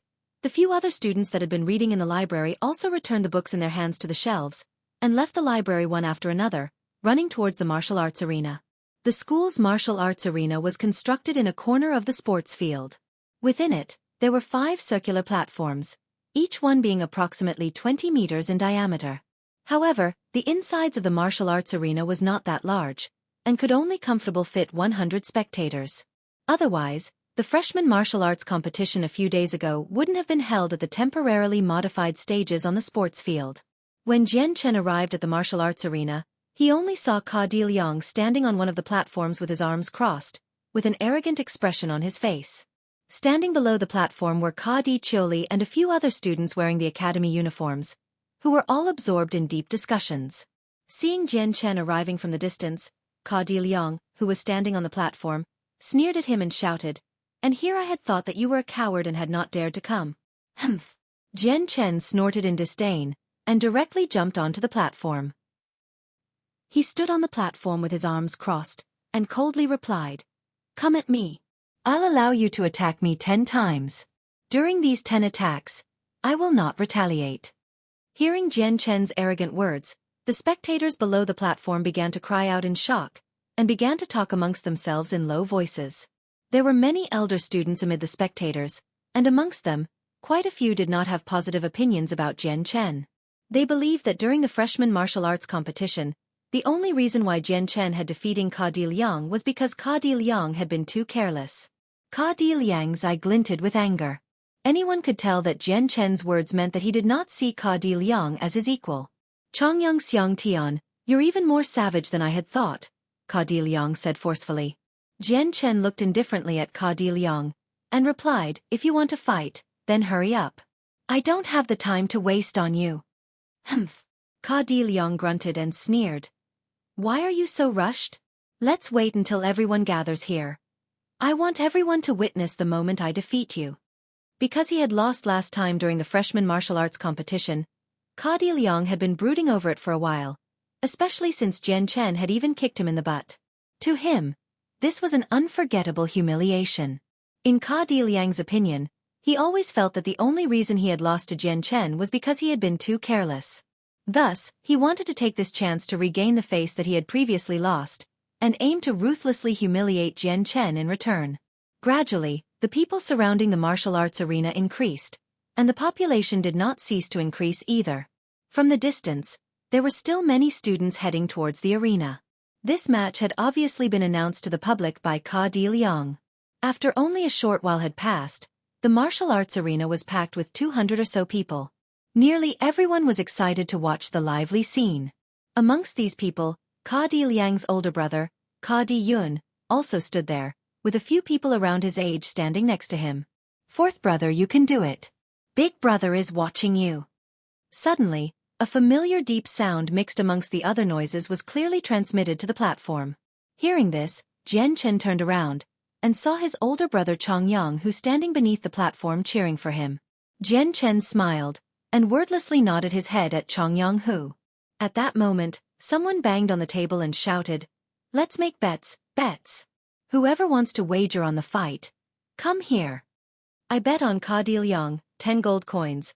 I bet on Chongyang Xiang Tian, 20 gold coins, 50 gold coins on Ka Di Liang." People gradually started to gamble on the outcome of the match between Jian Chen and Ka Di Liang. Even those who usually attended class had came along with many nobles. Money was of no issue to them, so there were many people betting from 10 gold coins to 10 purple coins. Around 80% of the gamblers were betting on Ka Di Liang, and only 20% were betting on Jian Chen. 10 purple coins on Chongyang Xiang Tian. Chongyang who slammed down the appropriate amount of coins onto the table. "I'll bet on Chongyang Xiang Tian as well. 10 purple coins." Behind Chongyang Xiang Tian, a soft and gentle voice spoke. It was the girl from the library who sat next to Jian Chen. She was obviously from a big clan. With every word she spoke, her tone was filled with a grandeur sound that sounded natural to her. After the girl had bet 10 purple coins on Chongyang Xiang Tian, everyone else started to show expressions of surprise. Chongyang, who was the older brother of Chongyang Xiang Tian, so his bet was easy to understand. However, this girl did not hesitate at all when she wagered her money. Despite their shock, however, no student voiced out their questions. On the platform, Jian Chen looked at Ka Di Liang with a strange expression and said, "We can start now, right?" Ka Di Liang held an expression filled with self-confidence, and he sneered, "Chongyang Xiang Tian, you personally declared that you would allow me to attack 10 times. You'd better not go back on your words. A nobleman's word is his bond. Just give me all you've got," Jian Chen replied. TL. He uses a proverb to say this. How arrogant! Although Ka Di Liang didn't quite understand the fancy proverb Jian Chen had said, but he could roughly guess the meaning of it. Without another word, he dashed at Jian Chen to start the fight. Since Jian Chen had allowed him 10 moves, he wouldn't hold back and unleash his strongest moves. Ka Di Liang quickly rushed in front of Jian Chen and struck out with his fist that traveled through the air so fast, a whistling sound could be heard. Faced with the fist, Jian Chen only took a single step back and allowed the fist to stop short of him before it could make contact. Who? How close? Just a bit more and he would have been hit. This Chongyang Xiang Tian can't be too powerful. As soon as the duel started, he was almost hit. If any of those punches connect, I'm afraid that he won't get off with just some minor damages, and the victor would already be clear. This Chongyang Xiang Tian's luck is quite good, to have dodged it like that. Everyone under the arena had thought that Jian Chen was merely lucky to have dodged Ka Di Liang's fist, and so only a few observers had realized the truth, causing them to start to look at Jian Chen in a new light. Chapter 21. Saint Ka Di Yun. Seeing how close he was to hitting his target, Ka Di Liang felt a tiny amount of regret. However, he immediately went back into motion, and flung a kick at Jian Chen. In a flash, 10 moves had passed without Jian Chen retaliating, and every single move from Ka Di Liang had been easily dodged. But to everyone else that was watching, Jian Chen had been narrowly dodging each move by the skin of his teeth, causing everyone watching, including Changyang Hu, to break out in cold sweat as they watched in anxiety. Ka Di Liang's attacks were fairly fast and furious, but none of the 10 moves he had lashed out with even touched Jian Chen's clothes. Having not landed a single blow, Ka Di Liang was angry beyond belief. Finally lifting a fist to block Ka Di Liang's fist, Jian Chen spoke, 10 moves have passed, it's my turn. Without waiting for a response, he aimed a kick at Ka Di Liang. The speed in which his leg was moving was extremely fast. There wasn't even enough time for Ka Di Liang to dodge. By the time he tried to move his hand up to block, Jian Chen's leg had already smashed against Ka Di Liang's chest. Dang! Dang! Dang! The force of Jian Chen's leg caused Ka Di Liang to stumble backwards. As he steadied himself, Ka Di Liang gave Jian Chen a dumbstruck look. Although Jian Chen was only at the 8th Saint Force layer, Jian Chen's strength had far surpassed his expectations. It wasn't something Ka Di Liang would be able to endure. In the last fight during the competition, Ka Di Liang had never exchanged blows with Jian Chen, so he never understood the true extent of Jian Chen's strength. It was not until this fight that Ka Di Liang realized that Jian Chen was stronger than he looked. In fact, based on the strength of the kick just now, Ka Di Liang was starting to doubt that Jian Chen was only at the 8th Saint Force layer. Perhaps Jian Chen also wanted to end this battle quickly, because he didn't give Ka Di Liang time to even gasp before he quickly slammed his fist into Ka Di Liang's nose. Ka Di Liang's face hardened as he stood back up. His entire body tried to stand against Jian Chen's fist before he tried to smash his fist against Jian Chen's head. Jian Chen let out a cold laugh before blocking the fist with his own hand. Grabbing onto Ka Di Liang's shoulder with his other hand, he got into a horse stance, and grabbed onto him with his right arm. Grabbing tightly, he exerted some force and sent Ka Di Liang flying away. In his previous life, Jian Chen had learned wrestling techniques from the Mongols, so he was fairly proficient at it. He had used it many times, and gained experience in it so much, that it was ingrained into his memory. Jian Chen learned many different skills other than just swordplay, and was fairly proficient at every single thing he put his mind towards. Ka Di Liang's body was almost like a feather as he flew through the air, thanks to Jian Chen. He flew 4 to 5 meters into the air before finally falling back down to the arena. Phew, he saw Jian Chen to be weak, but somehow, Jian Chen had managed to accomplish such a feat with his delicate-looking figure. Likewise, the audience around the arena let out gasps of shock as they started to re-evaluate their opinions about Jian Chen. Seeing the two fight it out like this made it so that no one would ever dare to underestimate Jian Chen in the future. The faces of Ka Di Yun and Ka Di Xueqi both gradually turned quite ugly. The situation was far beyond what they had expected it to be. Hang! Changyang Xian Tian, you actually are a slightly skilled, Ka Di Yun said in a low voice, while angrily gritting his teeth. Ka Di Liang stood back up pathetically on the ring with a cloudy-looking face. He looked at Jian Chen's eyes with a gaze filled with poison. Ah! Ka Di Liang roared, focusing all his power of the 9th level of Saint Force in the center of his 2 palms.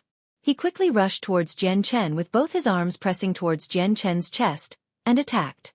Jian Chen sneered, and as he condensed all his Saint Force onto his palms as well, he suddenly threw his own hands towards Ka Di Liang's, resulting in a collision between both pairs of hands. Pang! As the sound came echoing out, Jian Chen and Ka Di Liang were stuck in a deadlock. Their fists had slammed so hard against each other, a mini shockwave pushed both of them backwards. Jian Chen didn't stop there. His legs began to blur as he skillfully maneuvered to counter the shock. Looking at the rapidly retreating Ka Di Liang, Jian Chen immediately dashed forward and leapt up from the ground, both of his legs kicking out at Ka Di Liang. Before Ka Di Liang could regain his footing, he was unable to block the attack. As he was kicked in the stomach by Jian Chen, Ka Di Liang was sent flying once more. PFF. Hitting the ground, Ka Di Liang's face went white from the pain as he began to spit out some blood. He had started to take in heavy amounts of damage. Younger brother. Older brother. Ka Di Yun and Ka Di Xueqi ran up to Ka Di Liang's side on the ground. Picking him up, they grimaced and looked at him with concern as they saw the small trickle of blood from the corner of Ka Di Liang's mouth. Younger brother, are you okay? Ka Di-yun asked. His face was relatively unsightly to look at, although the situation was different from last time, since Ka Di-lyong had been careless during the first match with Jian Chen. However, this second time was different. This time Ka Di-lyong was fighting with Jian Chen using all of his strength, which was stronger than 80% of the other 9th Saint Force Layer students. Older brother, how are you feeling? Are you seriously hurt? Ka Di-cheoli asked with a voice full of concern. Ka Di-lyong was helped to his feet by his 2 siblings. Lightly shaking his head he said, "Eldest brother, third sister, I'll be fine. I've only suffered from minor injuries."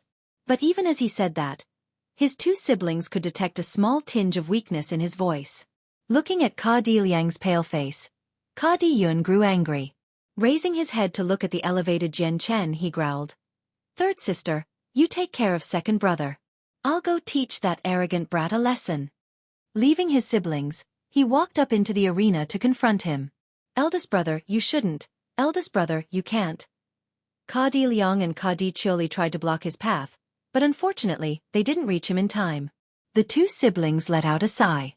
No matter if Ka Di-yun won or lost now, the Ka Di clan would lose some prestige within the academy. This was originally a fair battle, so if they had lost, then they wouldn't have felt any negative side effects other than losing some face. But now that Ka Di-yun was going to fight, the whole situation was different. If news about a freshman immediately being bullied by some seniors straight after entering the academy was spread throughout the entire academy, then the 3 siblings would be mocked and ridiculed by the whole academy. Jian Chen stared at Ka Di-yun as he leapt up onto the stage and sneered, "Are you here to avenge your brother?" Angrily glaring at Jian Chen, he said, "Chongyang Xiang Tian, you really are strong. However, you've injured my brother. Therefore, I won't let you leave this place unharmed." The people around the stage all creased their foreheads as they listened to him. Their opinions about Ka Di-yun had now changed. "Ka Di-yun, what is the meaning of this? Do you plan to bully the Chongyang clan until no one remains?" A deep voice called out as another person walked onto the arena. Turning around, Jian Chen felt relieved to see it was his older brother, Chongyang Hu. Chongyang Hu stared at Ka Di-yun intensely. "Ka Di-yun, if you want to fight, then you'll have to fight me first." Jian Chen felt a wave of warmth encompass his body as he listened to his brother back him up. "Big brother, you should head back down, I can handle this myself." Chongyang Hu shook his head in response to him. "No can do, fourth brother, it should be you that should head down. Ka Di-yun's strength has long since reached the peak of the Saint Force level. You are no match for him, so let your big brother help you." After hesitating a bit from these words, Jian Chen nodded. "Then big brother, please be careful." Saying this, Jian Chen walked off the arena. Ka Di-yun sneered in disdain as he watched Jian Chen exit the arena. "Chongyang Hu, you're just asking for trouble, so don't blame me for anything that happens." "Humph. You're saying this far too early. Whoever the winner is and whoever the loser is isn't certain yet." Chongyang Hu replied. He and Ka Di-yun had long since reached the peak of the 10th Saint Force layer, so if Ka Di-yun didn't condense his Saint Force into a Saint weapon, then their strengths would be equal. Ka Di-yun let loose a ridiculing expression as he looked at the disdain on Chongyang Hu's face. Lifting his right arm, a large golden-colored stream of energy started to focus onto his right arm and condensed into a great golden sword. The golden sword was quite large, and measured around 5 feet long and a single palm spread wide. Judging from the length of the handle, the sword was meant to be held with both hands. Looking at Ka Di-yun grab the sword with both hands, Jian Chen's eyebrows furrowed together in concern. He had read up on saint weapons back in the Chongyang mansion. He could easily see that this was Ka Di-yun's saint weapon, and that this was also the first saint weapon that Jian Chen had ever seen since he first arrived in this new world. He had long since understood that a saint weapon was the condensed version of one saint force, but seeing this with his own eyes, Jian Chen couldn't help but feel amazed. To think that the saint force could be condensed in such a way, it felt almost like a fantasy. This made Jian Chen feel extremely excited. The moment the golden two-hand sword appeared, everyone cried out in surprise and admiration. A saint weapon, he really did condense one. So he already broke through into the saint level. Ka Di-yun became a saint. Chongyang Hu will be in trouble now. The distance between the peak of the 10th layer to sainthood wasn't that far, but it was nonetheless very difficult to cross over. Within the Kargath Academy, the majority of the seniors had all reached the peak of the 10th Saint Force layer, but were unable to condense their saint force into saint weapons. If one didn't have the talent that surpassed a regular person's, then it would be extremely difficult for him or her to make a breakthrough. Within the Tianyuan continent, it was not rare to see many practitioners to be stuck at the 10th layer until the end of their lives, without being able to become a saint. From this one could see that successfully becoming a saint was a truly difficult achievement. Also, once one broke through to becoming a saint, her strength would be increased by a large amount. A saint weapon wasn't one's only weapon. One could use her emotions to directly fuel her abilities in order to use attacks that far surpassed one's original strength. Looking at Ka Di Yun's golden sword, Chongyang-hu's face became extremely unsightly. Now that Ka Di Yun possessed a saint weapon, his strength could overturn the heavens. A person at the peak of the 10th saint force layer definitely wouldn't be a match for him. Big Brother really did condense a saint weapon. Below the arena, Ka Di Xueqi was pleasantly surprised, as she watched Ka Di Yun wave his saint weapon around. Ka Di Liang had an envious look on his face as he stared at the saint weapon, but he too was pleasantly surprised. Both siblings had not realized that their eldest sibling had reached the saint level until this moment. Holding the saint weapon, Ka Di Yun's confidence in himself was boosted to unprecedented levels. As Chongyang, whose face grew darker and darker, Ka Di Yun's face became even haughtier. The pleasure Ka Di Yun felt in his heart was indescribable. Ha ha ha ha, Chongyang-hu, are you afraid now? If you kneel down and kowtow to the ground 3 times and call me your elder, then I'll spare you. If you don't, then, you'll know what the end result will be. Ka Di Yun laughed crazily, his tone savage. Chongyang, whose face ashened as he listened to Ka Di Yun's demands. Snarling, he answered, "Dream on, Ka Di Yun. Even if you're a saint now, Chongyang-hu, will never be afraid of you." Ka Di Yun looked at Chongyang-hu arrogantly, and casually said, "Chongyang-hu, what will you use to fight me with then?" Chongyang-hu angrily glared at Ka Di Yun, fury blazing in his eyes. "Chongyang-hu, your sword." At that moment, a sword came flying out from the audience below the arena. Chongyang-hu grabbed the iron sword while settling into a stance. The sword was not light at all, and was of a fairly long size. The silver-white sword sparkled in the light in all 4 directions, and aside from the color, there were few differences between Ka Di Yun's sword and Chongyang-hu's sword.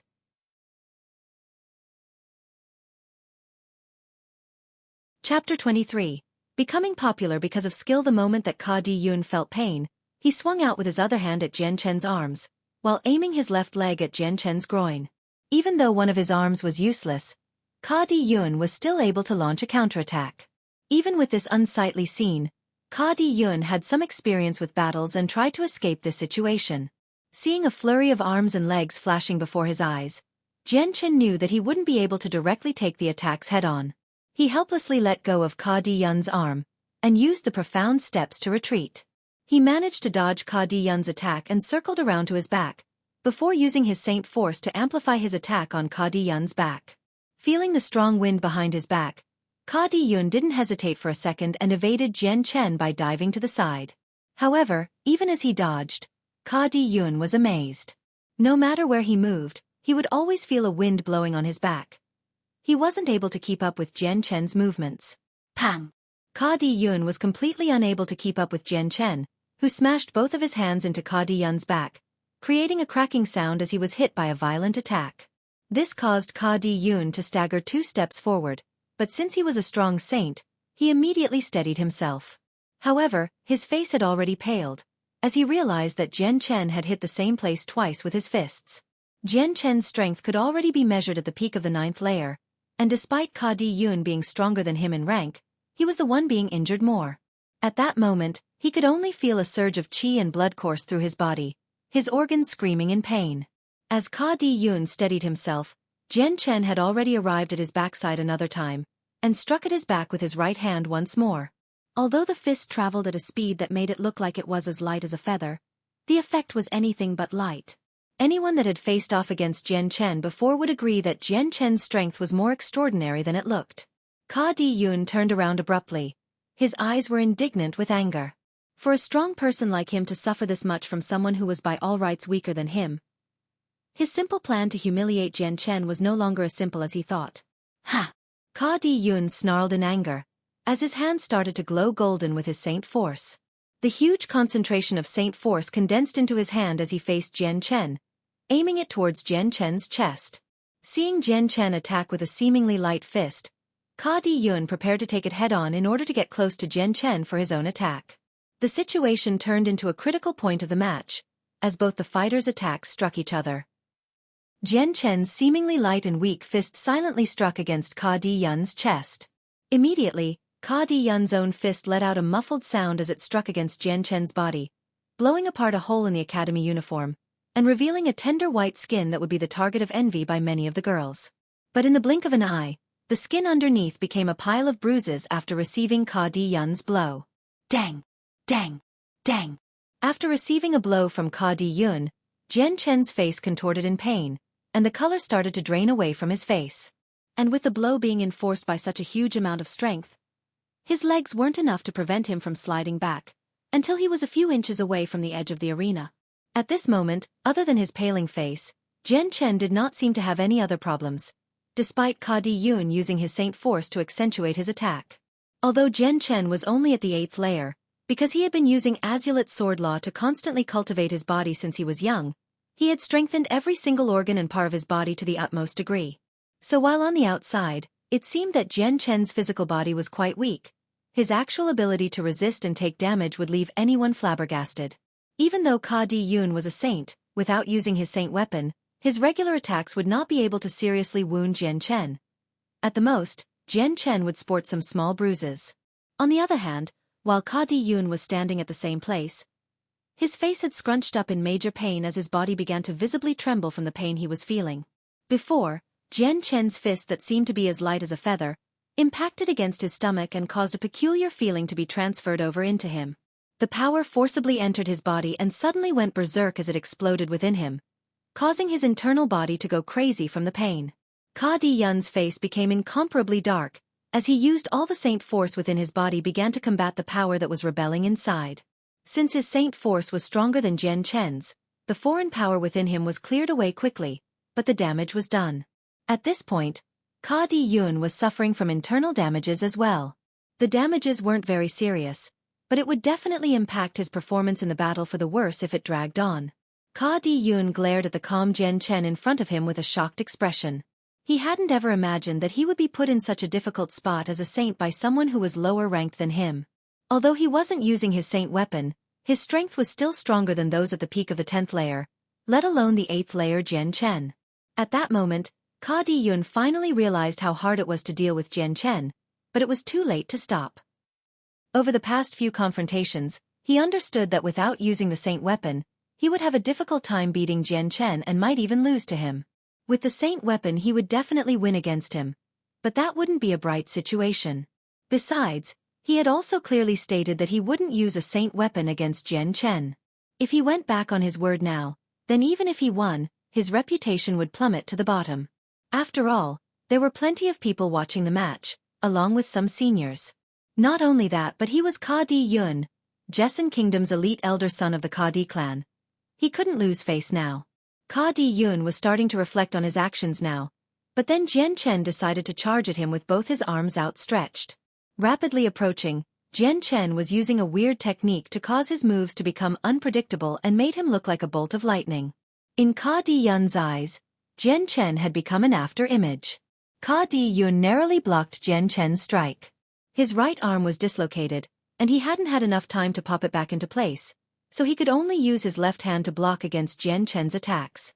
Because of this, in face of Jian Chen's Saint Force, Ka Di Yun fell from his invincible position, and began to fight back earnestly now.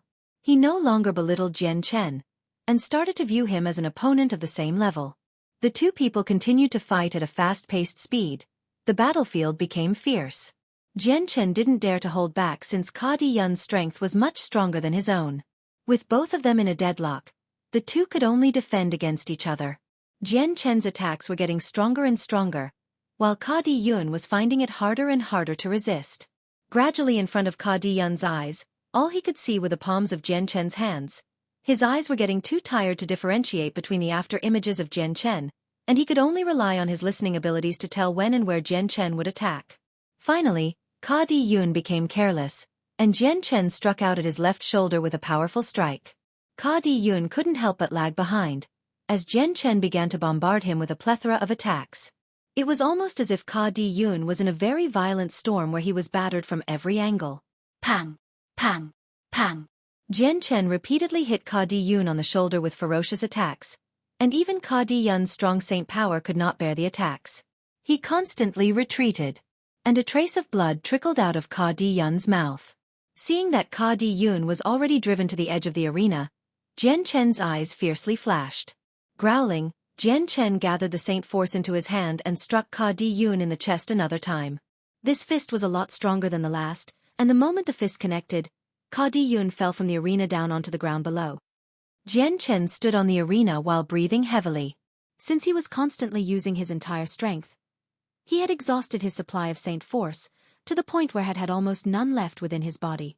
If Ka Di-yoon did not accept defeat here and now, then Jian Chen would not be able to maintain his odds of winning for long. The arena became quiet, as everyone stared at the lone figure standing on top of the arena. At this moment, everyone showed incomprehensible expressions.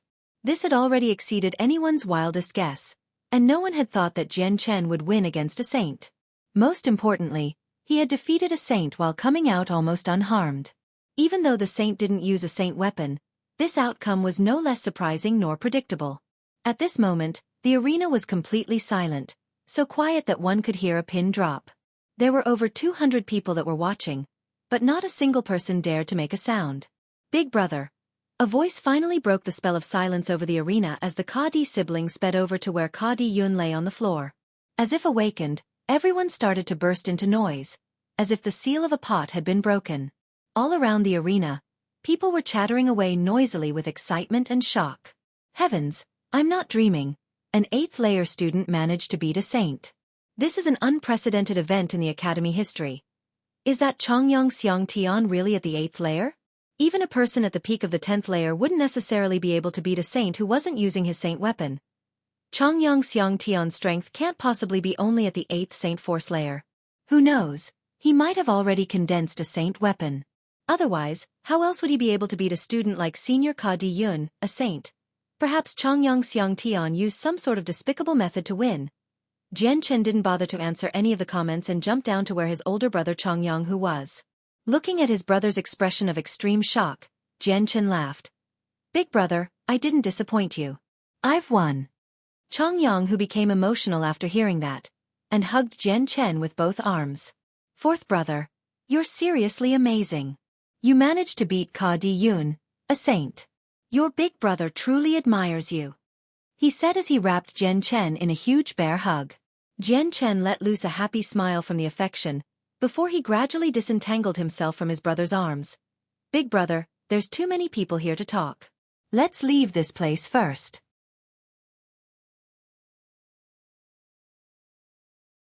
Chapter 24. Skill Chongyang unconsciously turned around to look at the crowd before nodding his head. All right, fourth brother, let's go to your room first.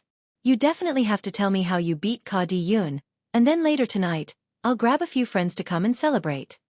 Jian Chen smiled happily at his brother. Big brother, I can teach you how I beat Ka Di-yoon, but let's forget about the celebration. Fine, I'll listen to you. Come on, fourth brother, let's go back to your dorm. It's far too noisy here. Chongyang started to pull his younger brother back towards the direction of the dorms. Chongyang Xiang Tian. Before Jian Chen could take a step, a gentle and exquisite voice called out to him. Hearing the familiar voice, Jian Chen blanked out for a moment before turning around. Looking at the speaker, he recognized the figure of the running girl, particularly the pretty girl who had sat next to him in the library earlier. Yes, Jian Chen questioned, as he indifferently looked at the young girl, who was so beautiful that it would be easy to cause a city to fight over her. The girl's voice was like a gentle stream of water as she laughed joyously. Slowly extending her arm out to reveal a purse, she happily said, Chongyang Xiang Tian, you managed to win me 100 purple coins, I really have to thank you. Her voice was extraordinarily soft, and also very pleasant to listen to. It was almost as if she was a skylark singing on a peaceful day. Hearing this, Chongyang appeared to have suddenly realized something. He slapped his forehead in disbelief. Yeah, I just remembered. I put down 100 purple coins. That was my entire savings and I didn't get it back. Fourth brother, you go on without me, your big brother has to get his money back. And with that, Chongyang, who vanished like the wind, back to where the crowd of gamblers were. Looking at Chongyang, who rushed back for his money, Jian Chen couldn't help but laugh. At that moment, the girl slowly walked up to Jian Chen, studying his handsome features with her inquisitive eyes. Hello. Chongyang Xiang Tian. My name is Yu Yu. May I ask you a question? Jian Chen laughed and replied.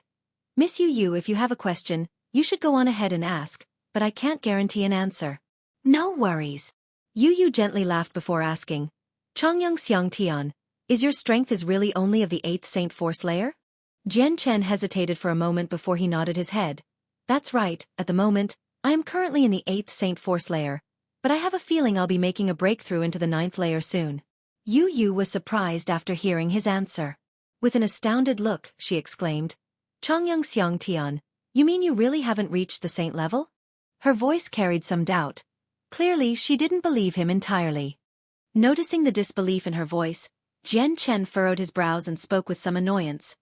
Miss Yu Yu, I seem to have answered your question. Even though she was a beautiful girl that could cause countless cities to fight for her, to Jian Chen, she was no different than the average girl. Yu Yu immediately waved her hands in an apologetic motion as she laughed. I'm sorry, Chongyang Xiang Tian, I'm just far too amazed. I hope you didn't take offense to what I said. Her voice trailed off as Chongyang, who came running back with a joyful face and a fat coin bag. When he arrived by Jian Chen's side, he was tossing the purse up and down his hand as he snickered. Fourth brother, your big brother is very wise. In less than an hour, I've won 100 purple coins. 100 purple coins was by no means a small number to a commoner, and for those who only ate a simple amount of food in their lives, 100 purple coins could feed a family of 3 for the rest of their lives. Staring at the coin purse in his brother's hands, Jian Chen started to smile and said, Miss Yu Yu, if you have no other questions, then I'll be leaving first. Yu Yu smiled back at him, that's fine, I won't hold you up any longer. I haven't finished reading my book either, so I'll be returning to the library. Chongyang Xiang Tian, I'll see you later. Soon after, Jian Chen brought his older brother back to his dorm and closed the door as they both walked in. Immediately, Chongyang, who impatiently asked, Fourth brother, you've got to tell me what you did to beat Ka Di Yun, and how strong you really are. It couldn't only be at the 8th Saint Force Layer, you have to be a saint. As he spoke, Chongyang, whose face revealed an impatient, excited face as he waited for an answer. Jian Chen gently shook his head, I'm not. Big brother, my actual strength should be not too far away from the 9th Saint Force Layer. As for reaching the saint level, I believe I'm still quite far away from it. Chongyang, who looked at him with doubt, Fourth brother, if you say you haven't reached the level of a saint, then how did you beat Ka Di Yun? Laughing, Jian Chen replied, Haha, how did I beat Ka Di Yun? Big brother, did you not see the match clearly? Chongyang, whose head drooped down in embarrassment as he blushed, that is, Fourth brother. Actually, I wasn't able to see the match all that clearly. Could you please tell your older brother? Although Chongyang, who had seen the match from start to finish, there were some things that could not be comprehended by eyesight alone.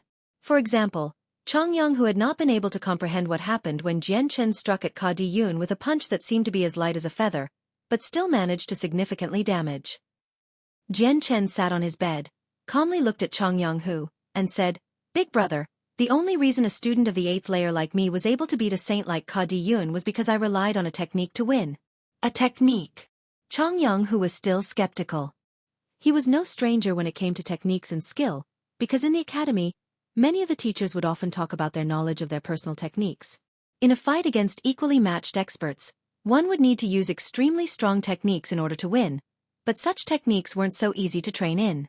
Even if they did learn the techniques, only those with battle experience would be able to learn and perfect a technique to the point of being able to incorporate it into their fighting styles.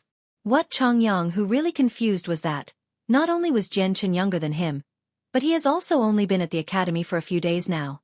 Chongyang, who couldn't help but be shocked when he saw that Jian Chen had mastered such a technique.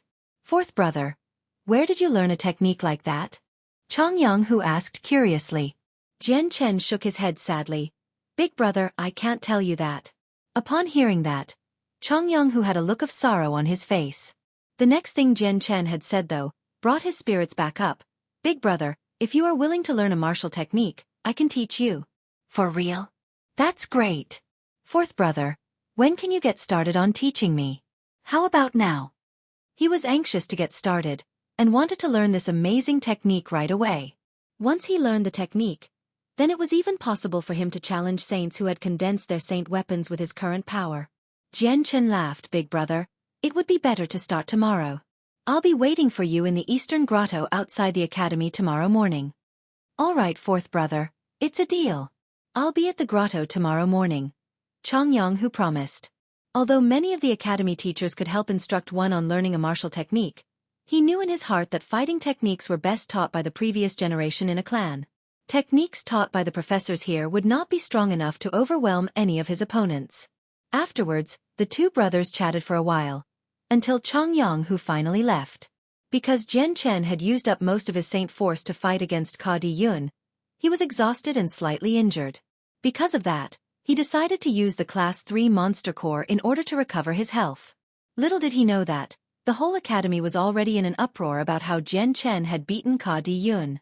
There wasn't anyone in the academy who hadn't heard about it, and it shocked both students and teachers alike.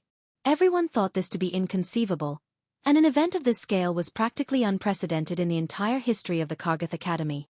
No one had ever heard of a saint who had been strong enough to easily beat a person at the peak of the 10th layer be beaten by someone only at the 8th layer. Even if a saint did not use a saint weapon, she could still easily defeat someone of the 9th layer, let alone a freshman who was only at the 8th layer. The news of the fight between Jian Chen and Ka Di Yun soon reached the ears of the headmaster. Within the middle of the central tower in Kargath Academy, the headmaster pondered about the situation while standing next to the open window. As his eyebrows knit together, he asked, "Bai En, is what you say true? Changyang Xiang Tian actually beat the Saint Ka Di Yun while he was only at the 8th Saint Force layer?" Even the headmaster couldn't believe it the first time, and his eyes twinkled in curiosity. The vice headmaster, Bai En, stood respectfully behind the headmaster. In response to the headmaster's words, Bai En replied, "Headmaster, I've heard all of the students talk about it, but I'm not too sure of the exact details. But right now, this event has set the academy upside down. Practically every teacher knows that Changyang Xiangtian has beaten the higher-ranked Ka Di Yun. Rumors have it, though, that Ka Di Yun didn't use his saint weapon and fought bare-handed against Jian Chen." The headmaster stroked his long white beard, in deep thought. Since the rumors spread this wide, it would appear that it is true. Haha, it seems that Chang Bai has brought quite the complicated youngster. For a saint to be beaten by an 8th later student, how inconceivable. Even if the saint had recently broken through and didn't use his weapon, his strength should still be higher than one at the 10th layer.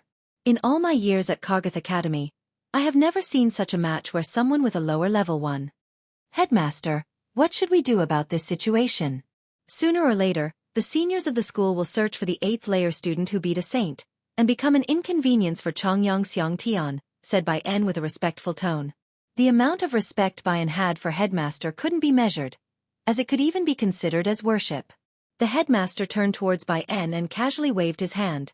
"Forget it, let them handle it by themselves. As long as they don't make a big deal out of it, we won't interfere.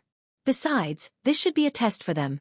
If they can't take everything thrown at them, then they won't mature into fine warriors."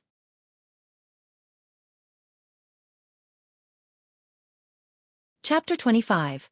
Instructing Big Brother in a blink of an eye. 3 days had passed since the fight between Ka Di Yun and Jian Chen had taken place. Pretty much everyone in Kargath Academy knew about Changyang Xiangtian now. You couldn't even walk a few steps without hearing his name. In the past 3 days, Jian Chen had spent every morning teaching his big brother martial techniques in the grottos. Other than that, he spent the rest of his time cultivating. The Class 3 Monster Core had drastically improved his cultivation rate. He wanted to hurry up and reach the 10th layer so that he could rush straight into the saint level. Jian Chen had been very curious on how condensing a saint weapon worked, but according to book explanations, once the saint weapon is condensed, it replaced one's saint force. From that moment on, the saint weapon would be the origin for one's power. While it remains in the body, it releases saint force, and when one summons it, the saint weapon becomes one's strongest weapon. With it, one's attack would be multiplied. A saint weapon was one's energy. If it were to break, then that person would lose all of their cultivation progress as well as receiving a fatal injury. If the break was fatal enough, then the practitioner would die. However, a saint weapon was extremely strong. It wouldn't break unless the opposing side was vastly stronger than them. The next morning, Jian Chen opened his eyes, signifying the completion of last night's cultivation. After 3 entire days of cultivation, the saint force inside Jian Chen had been strengthened, and he estimated that he was long since past the 9th layer. He would have to test his saint force to find out whether or not he became a 10th layer practitioner or a saint. Getting off his bed, Jian Chen got dressed quickly before heading out of his dorm. The sky was still dark, and majority of the students were still cultivating or sleeping. The sports field was relatively peaceful since there were no people in sight. Only in remote corners did Jian Chen see a few other early risers practicing. Passing the field, Jian Chen immediately headed towards the grotto. These past few days, Jian Chen was to spend some time every morning to teach his older brother some knowledge about the aspects of fighting. After all, in his previous world, Jian Chen was a wanderer and an expert for many years, so he had participated in countless battles. The amount of battle experience far surpassed that of the Kagarth Academy teachers. If actually compared, Jian Chen already had the qualifications to go teach the Kagarth Academy teachers. When Jian Chen arrived at the grotto, he discovered that his older brother Chongyang, who was already waiting there, and was currently sitting on a tree stump. He had an aimless expression, as he randomly swept his gaze around his surroundings in boredom. As soon as Jian Chen appeared, he immediately stood up in excitement, and jumped up from the tree stump.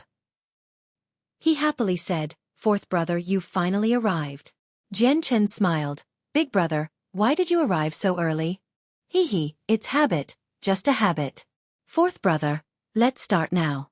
I spent the whole day yesterday trying to make heads or tails of the utilization of power you mentioned yesterday morning, but I was still unable to understand it. Can you re-explain it in detail to your big brother, one more time?"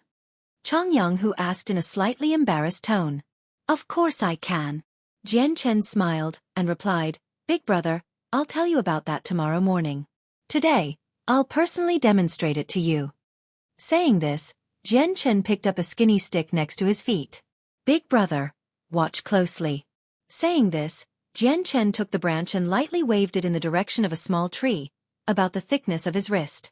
When the branch approached the small tree, the skinny branch directly left his hand and silently pierced through the small tree, as if there were no obstacles at all. It seemed almost as if the small tree was originally only a mirage. As he watched this strange scene, Chongyang Hu started to have major doubts. At that moment, a rustling sound was heard, as the small tree started to split in the middle, the top half crashing down. Chongyang Hu opened his eyes wide and immediately ran towards the tree, only to see the strangely smooth incision on it. It was almost as if a sharp sword had chopped the tree down. It was truly unimaginable, since this fine cut done by a light slash of a flimsy tree branch had been enough to chop through the small tree. Immediately, Chongyang Hu's eyes switched over to the small tree branch in Jian Chen's hand. He ran on over and took it into his hands to look over, but not matter how much he looked at it, it seemed to be an average tree branch. As he brandished it softly, the tree branch merely swayed with his hand. Seeing this, Chongyang Hu's doubt grew even more. He really did not understand how such a plain-looking tree branch could cut down a tree trunk the size of his wrist. He exerting some strength into his fingers, and the tree branch in his hand broke in half. "Fourth brother, how in the world did you do this? How can such a weak little tree branch cut down a small tree?" Chongyang Hu asked. The doubt on his face could be clearly seen. Jian Chen laughed. "Big brother, this only requires saint force to accomplish it. Don't say it's because of the tree branch. Even if it's a needle or a sewing thread, they both can cut through a tree branch with ease. Of course, my current strength isn't strong enough to do that." "What, a sewing needle and string can cut through a tree? Fourth brother, do you have a fever or something? This can't be possible." Chongyang Hu cried out in shock. He couldn't believe what Jian Chen had said at all, since he had never heard of such a thing since he was born. To him, this was an impossible feat. Jian Chen smiled from the start to finish of Chongyang Hu's outburst. He had not expected him to react differently. But Jian Chen didn't bother to explain. When the day came where Chongyang Hu's strength was strong enough, he would understand. Jian Chen picked up another tree branch from the ground and said, "Big brother, you're still wondering how I could use a tree branch to cut through a tree, right? Take another look. I'll demonstrate one more time." Chongyang Hu went silent as he became entirely focused on the tree branch in Jian Chen's hand. He didn't dare to get distracted now, just in case he missed out on some details. Waving the tree branch in his hands, Jian Chen's eyes flashed once before the tree branch suddenly distorted in his hands, causing the bent parts of the tree branch to slowly straighten. In the way it had been warped, it was almost as if it had a life of its own, since it was moving in the same manner as a snake would. It slowly started to move around in midair. Those who saw the sight would only be able to describe it as weird. Chongyang, whose eyes grew wide from this strange display as he couldn't believe what he was seeing. With his eyes so wide, he looked as if he'd seen a ghost. He couldn't believe it at all. It was only a tree branch, and yet it had unexpectedly started to move around by itself. Jian Chen's eyes started to emit an amazing light as he cried, "Big brother, please watch carefully." Jian Chen grabbed onto the perfectly straight tree branch and walked forward with it towards another small tree nearby. His movements weren't fast at all. In actuality, they were very slow. Inching towards the tree, the moment his tree branch touched against the tree, it was as if the tree branch was being absorbed into the tree. Slowly, the tree branch went deeper and deeper into the tree trunk before it finally skewered itself through it. This act stunned Chongyang into silence as he focused onto the impaled tree trunk. His mouth dropped open so much that an egg could fit inside. His eyes were filled with an expression of disbelief. "Fourth brother, how did you do that?" Chongyang shivered in awe. Even his heart was violently pulsing as his eyes were still planted on the tree. With a faint smile, Jian Chen answered, "Big brother, it's actually not that hard to do this.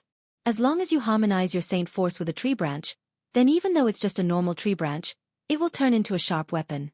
If one's strength is strong enough, then the tree branch can cut as easily as an iron sword."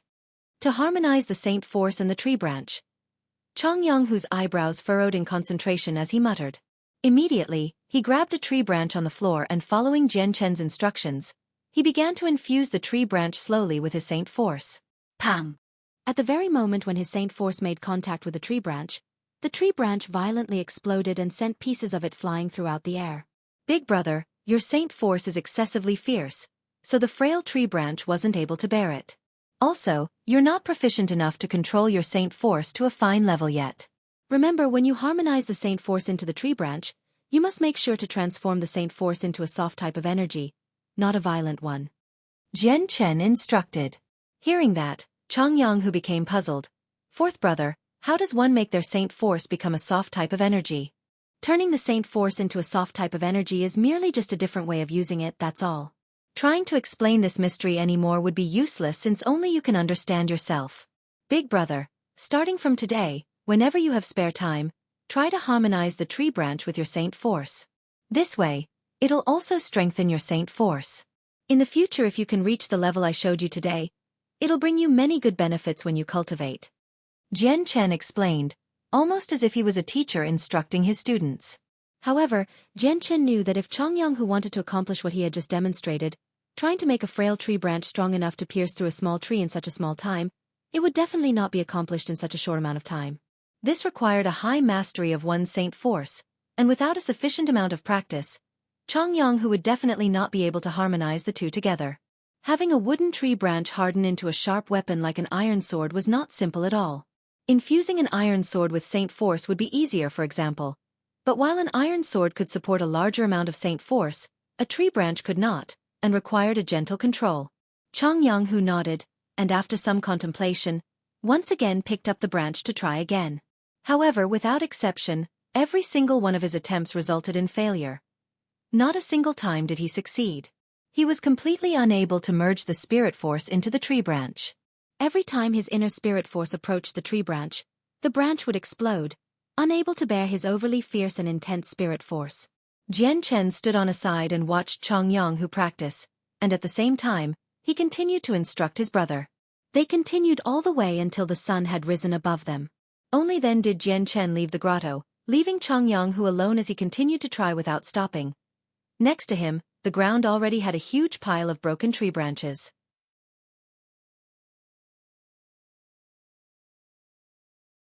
Chapter 27. Incoming Trouble, 1. Immediately, the spared student ran over to the fallen two students. Concerned, he asked the pale youth that Jian Chen had kicked twice. "Luo Yun, are you all right?" The student named Luo Yun nodded his head and spoke with a weak voice. "I'll be fine after a few days of cultivation." Turning around, he asked the other injured student and whispered, "Carl, you can find information around the academy faster than us. Find out what that brat's name is, then have Master Chang sort him out." Hearing his friend, Carl thought for a second before responding, There's no need to, I think I already know who he is. The other two students' face lit up as Luo Yun said. That's great then, Carl, who is he? In this year's annual freshman competition, there was an unusually strong competitor, the very same one that beat the Saint, Ka Di Yun, while being an 8th Saint Force Layer practitioner. I think he's that person. Carl's face grew dark as he said it. As the two students heard Carl, their faces immediately changed. Looking at each other, Luo Yun said, could he really be that Chongyang Xiang Tian? Carl nodded his head. It's very possible. Within the newest group of freshmen, only Chongyang Xiang Tian could beat me. If he really is Chongyang Xiang Tian, then we can't even be considered his opponents on any reasonable level if he can really beat that Saint, Ka Di Yun. Even if he didn't use his Saint weapon, that's still enough proof of Chongyang Xiang Tian's strength. Humph, even if he really is Chongyang Xiang Tian, he still dared to cross my path. I definitely won't let him have a peaceful time at this academy, spoke the first person who had been attacked by Jian Chen. Luo Yun's white face started to sneer as he growled. That's good. Our Luo clan's young master had been asking around for news about Chongyang Xiang Tian recently. If he hears about this, the young master will be happy. It's a pity that we didn't know where he was for the past few days. After searching for him, who knew that he would coincidentally just show up here and now? Luo Yun, you go find the young master of your Luo clan, Chen Feng, and I will call out Master Cheng. I doubt that Chongyang Xiang Tian would be a match for Master Cheng. Carl growled. Fine, we'll all do what we need to, but I suggest that we leave one person behind to continue observing Chongyang Xiang Tian. Since the academy is so large, if Chongyang Xiang Tian decides to hide, we'd never be able to find him, Luo Yun proposed. Carl nodded his head before turning to his friend behind him. Chen Feng, you stay here and observe him. I'll go find Master Cheng. No problem. Chen Feng promised without hesitation. After the tasks had been split up, Chen Feng left to trail Jian Chen, while the two other students picked up the still unconscious one and left to do their own task. Within the library, Jian Chen sat down at a nearby table with 2 books and began to eagerly read. Because the day was still early, the library was very empty and quiet. Aside from Jian Chen, there was only a middle-aged female janitor nearby bustling around. The woman was around 40 years old with an average appearance. Since she had no talent in cultivation, she was only at the 6th Saint Force Layer, even though she was already 40. Even the weakest student in Kargath Academy was stronger than her. The woman tilted her head up to look at the studying Jian Chen, and although she didn't know his name, Jian Chen had left a deep impression on her. Aside from the past 3 days, Jian Chen had always been the first student to enter the library, and was always studying for the whole day. There were even some days where he didn't eat lunch to continue reading. The janitor lady had already been serving the academy for many years, but Jian Chen had been the very first student she had ever seen that was so hard-working. What a hard-working child, she had muttered to herself as she set out to do her tasks. In a large room, a youth around 20 years old stood in the middle of the room with his eyes closed. His body was positioned in a very strange way, and like a log, he just stood there without moving a single inch. Dong dong dong. At that moment, a muffled knock was heard from the other side. At the same time, the youth with the closed eyes began to slowly open them and maintaining his strange posture. He stared at the door. Who is it? He called out. My lord, it's me, Luo Yun, came the voice from outside. Enter, he stated. The door opened, allowing the 20-year-old man to see one of the 4 students that was beaten up by Jian Chen, Luo Yun. Luo Yun looked at the weirdly positioned youth without batting an eye, as if this wasn't a strange occurrence. That was because this weird position was actually the Luo clan's method of cultivation. In the Tian Yuan continent, there weren't many training manuals recorded. Among the few of them were cultivation meditation, and even less people had mastered a new position to cultivate in. The Luo clan was definitely the latter and would put their bodies into a position unique to them in order to maximize their cultivation. Luo Yun walked over to the other youth and stooped over in respect. Master, for the past few days you've been searching for the whereabouts for Chongyang Xiang Tian. I've just recently found and met him. Although Luo Yun had a great standing within his clan, in front of this youth, even he would not dare to be arrogant. That was because this youth was Luo Jian, the first son of the clan leader of the Luo clan. Along with the loving affection from the clan leader, he was deemed to be the future successor of the Luo clan, and so Luo Yun had wanted to curry favor with him. You found Chongyang Xiang Tian. Upon hearing that, Luo Jian's eyes brightened up. Noticing Luo Yun's pale face, Luo Zhen's eyes trailed down Luo Yun's shirt to see the single footprint on his chest. With a haughty voice, Luo Zhen said, "Seeing you in such a sorry state, it would appear that this Chongyang Xiang Tian forced you to suffer quite a bit." Luo Yun's face grew angry as he spoke. "What the Lord says is correct. I just recently saw Chongyang Xiang Tian and politely asked him to come visit my lord. But that Chongyang Xiang Tian was completely outrageous and arrogant beyond belief. Not only that, but he is extremely violent, and most importantly, he did not care for you at all. He said that the Lord is..." Luo Yun started to trail off from hesitation. Luo Zhen scowled. "Don't just stand there and stutter. What did Chongyang Xiang Tian say about me?" Luo Yun's eyes flashed with an indignant color as he hesitated for one last time. With a spurt of courage, he cried. "Chongyang Xiang Tian said that the master wasn't worth a fart, and throwing a shoe at him would not be worth the effort." "What?" Luo Zhen's face grew just as angry as his emotions. Although the Luo clan was not extremely influential within the Tianyuan continent, within the Jesson kingdom, they were one of the most prestigious clans with a 200-year-old history. In the Jesson kingdom, the amount of clans that could beat them in power could be counted on one's hands. When it came to the successor of the Luo clan, it can be said that Luo Zhen was a noble of extremely high standards that even the crown prince and princess of the kingdom could be considered to be on the same footing as he was. He didn't think that within the Kargath Academy there would be an unknown freshman that would dare to be so egotistical. In his entire life, he had never seen someone so arrogant towards him. Luo Zhen's stare grew cold towards Luo Yun. He really said this? The amount of anger was hardly being concealed by Luo Zhen's tone. Seeing Luo Zhen's reaction, Luo Yun was secretly delighted. However, he quickly regained himself and said, "Yes, my lord, what Luo Yun says is true. I wouldn't dare lie to you. This Chongyang Xiang Tian is truly too arrogant. He never saw you as anyone worthwhile, and even dared to spout out arrogant words. If we do not teach him a lesson, then I fear that the Lord will lose face and be the target of ridicule within the academy." The more Luo Yun spoke, the angrier Luo Zhen became. Standing to his feet, he growled, "Where is Chongyang Xiang Tian? I want you to bring me to him, and if he truly doesn't see me as someone worthwhile, then I shall see how strong he is." "Yes, of course. Please follow me, my lord." Luo Yun exited the room and brought the angry Luo Zhen out of the room with him towards the library. At the same time, within one of the rooms in Kargath Academy, the respectful Karl brought another 20-year-old youth out and towards the library. As they passed through the sports field, a few seniors noted the group with looks of surprise. Their comments could be heard from all directions. "AI! Isn't that person walking over there Lord Cheng? He hasn't been seen around the academy for over a year already. What wind blew him here today?" A senior around the same age as him said in surprise. "I've heard that a year ago, Lord Cheng had already reached the middle levels of sainthood, so there's no telling how strong he is now. Lord Cheng is definitely the genius of Kargath Academy. He had condensed a saint weapon at the age of 19 and became a saint. At the age of 20, he then reached the middle levels of sainthood.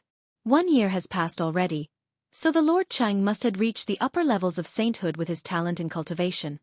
Definitely, Lord Cheng is the #1 genius at cultivation at Kargath Academy." The headmaster had even said before that by the age of 23, Lord Cheng would definitely become a great saint. Becoming a great saint by the age of 23, Lord Cheng is truly amazing. Many of the seniors in Kargath Academy are still at the rank of the 10th layer of Saint Force. As Karl walked down the path slowly, the seniors that saw the pair walk by continued to gossip.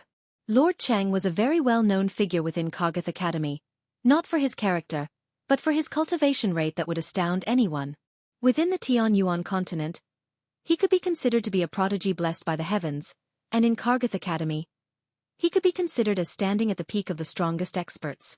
At this moment, Jian Chen was still pouring his interest into the book in his hands, completely unaware of the incoming trouble.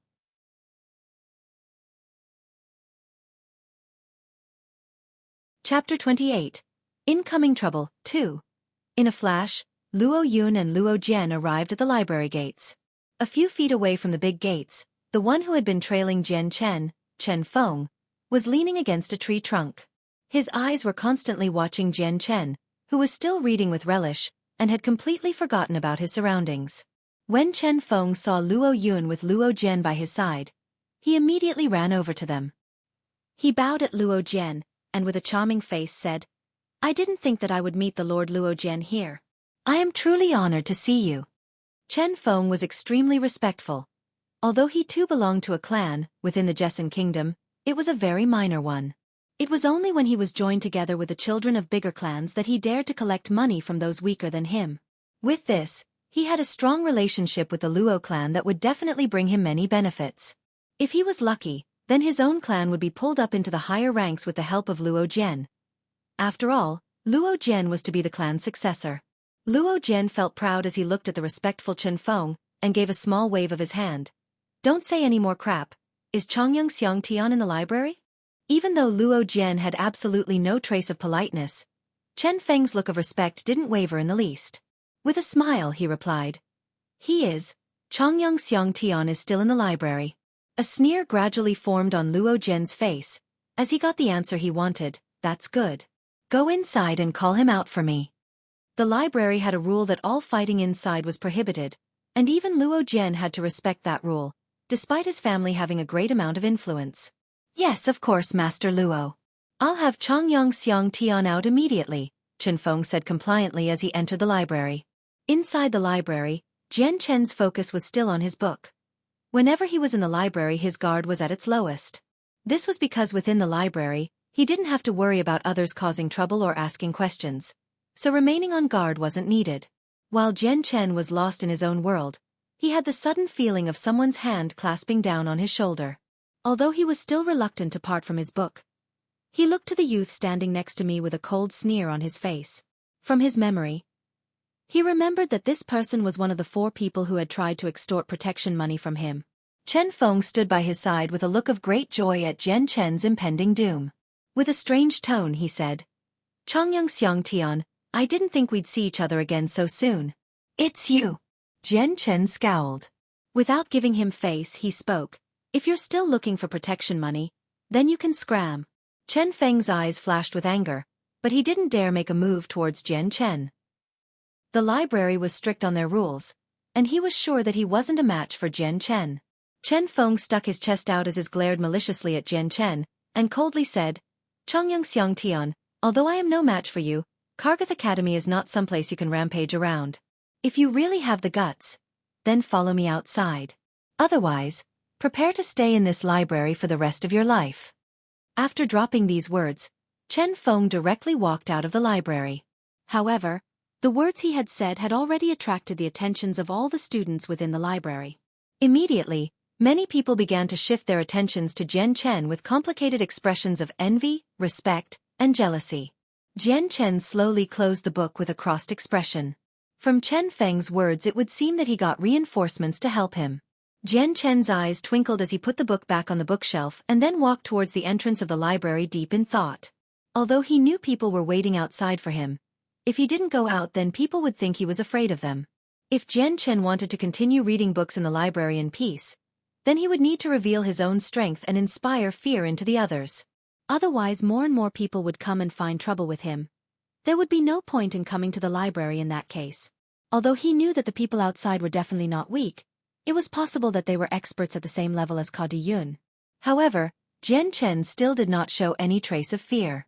He was confident that if he faced a saint at his current level, even if he didn't win, he would not easily lose. After all, no matter if it were battle experience or techniques, Jian Chen far surpassed anyone else at the academy. Moreover, he was a person who had experienced countless life or death situations. As soon as Jian Chen left the library, he looked up to find 3 youths standing outside the door. They didn't look very different from each other, as they all wore the school uniform. 2 of the people were part of the extortion group Jian Chen had met before, and the third one was looking at Jian Chen with an expression full of arrogance. It was obvious that he had been a helper summoned by the other 2. Seeing Jian Chen actually walk out of the library, Luo Yun began to laugh evilly. He whispered to Luo Jian standing next to him, "My lord, he is Chongyang Xiang Tian." Luo Jian's arrogant eyes sized up Jian Chen with an expression of disdain, and he coldly said, "Brat, are you Chongyang Xiang Tian?" Jian Chen gave Luo Jian a level look. Luo Jian looked to be around 22 to 23 years old, and he had an extremely handsome appearance. However, his expression did not hide any of his arrogance. "And who are you?" Jian Chen indifferently replied to Luo Jian, his tone ice-cold. Luo Yun, who was standing next to Luo Jian, shouted, "How dare you, Chongyang Xiangtian? What kind of status do you have to dare to use that kind of tone to talk to my clan's lord? Do you want to get kicked out of this academy? Chongyang Xiangtian, hurry up and apologize to my lord. Otherwise, don't think you can stay at Kargath Academy for much long." Chen Feng did not miss the chance to suck up to Luo Jian, and yelled back at Jian Chen in an indignant tone. Hearing these two's words, the Luo clan's lord, Luo Jian, became even haughtier, and his face was full of self-pride.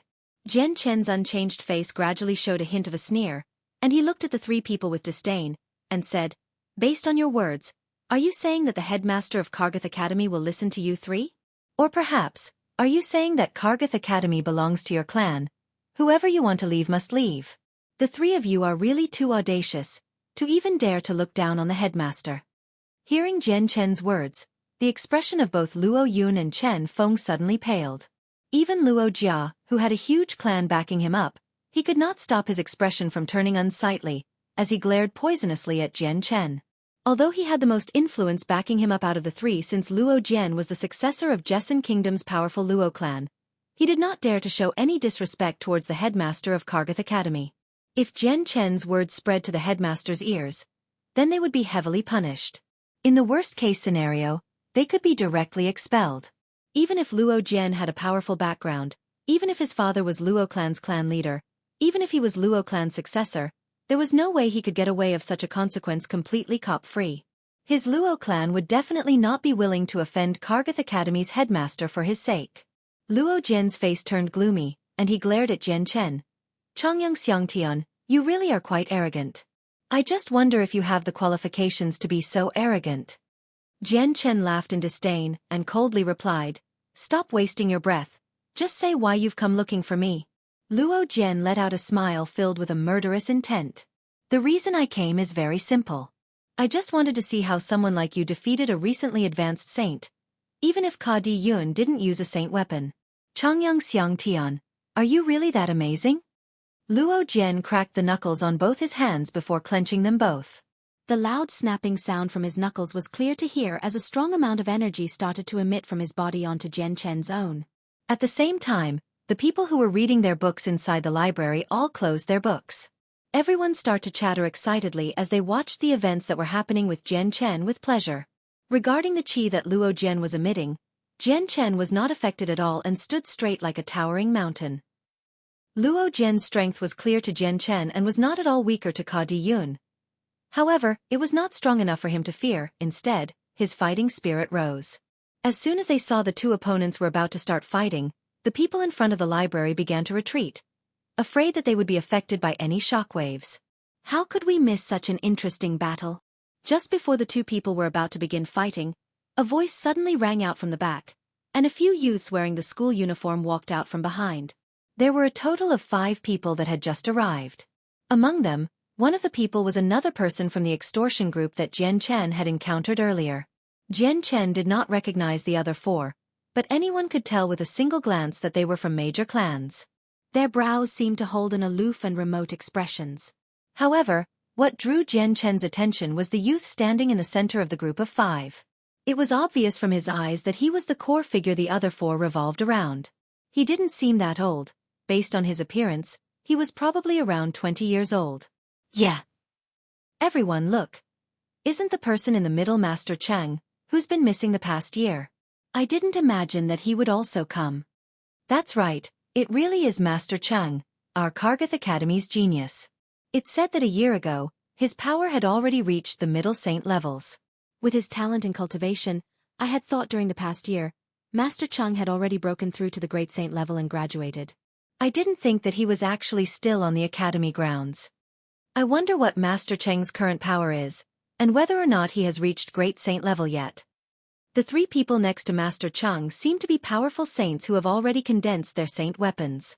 To think that the elites that are normally rare to see would all appear here. Seeing the students standing there, all of the students started to shout in alarm, rapidly increasing the noise in the environment. "Cheng Mingxiang, you've come at just the right time.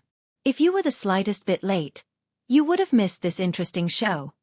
Seeing the youth amongst the crowd, Luo Jian immediately stopped his imposing manner and laughed as he greeted the youth. He then nodded at the other 3 students following behind.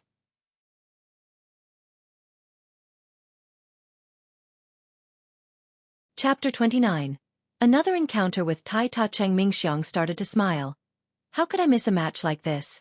He stared down at Jian Chen with disdain before saying, "Do you think that's Chongyang Xiang Tian?" "Correct, Lord Cheng. He's definitely that Chongyang Xiang Tian who hurt our companions," Luo Jian said as he stood behind Carl. Cheng Mingxiang nodded his head and said slowly, "Chongyang Xiang Tian, you're definitely not bad, to even hurt my comrades." His voice was getting darker with each word. Jian Chen's mind already understood that these were a group of unreasonable children with rich parents, so arguing with them was of no use. They would only listen to force. Thus, Jian Chen didn't bother to say any trash talk. Instead, he said coldly, "So what if we fight? If you're not happy with this, make the first move instead of spouting so much bullshit." Hearing Jian Chen's words, Cheng Mingxiang's face gradually turned ashen. Good. Good. Then it's time to see how strong you really are." With that, his body started to glow so brightly that the light extended 10 meters away to where Jian Chen was. Dashing forward, he launched his fist towards Jian Chen's nose. Against a person who wasn't even a saint, he wouldn't even bother using his saint weapon.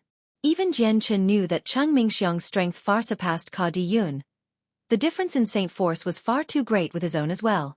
Therefore, Jian Chen absolutely could not afford to take that fist.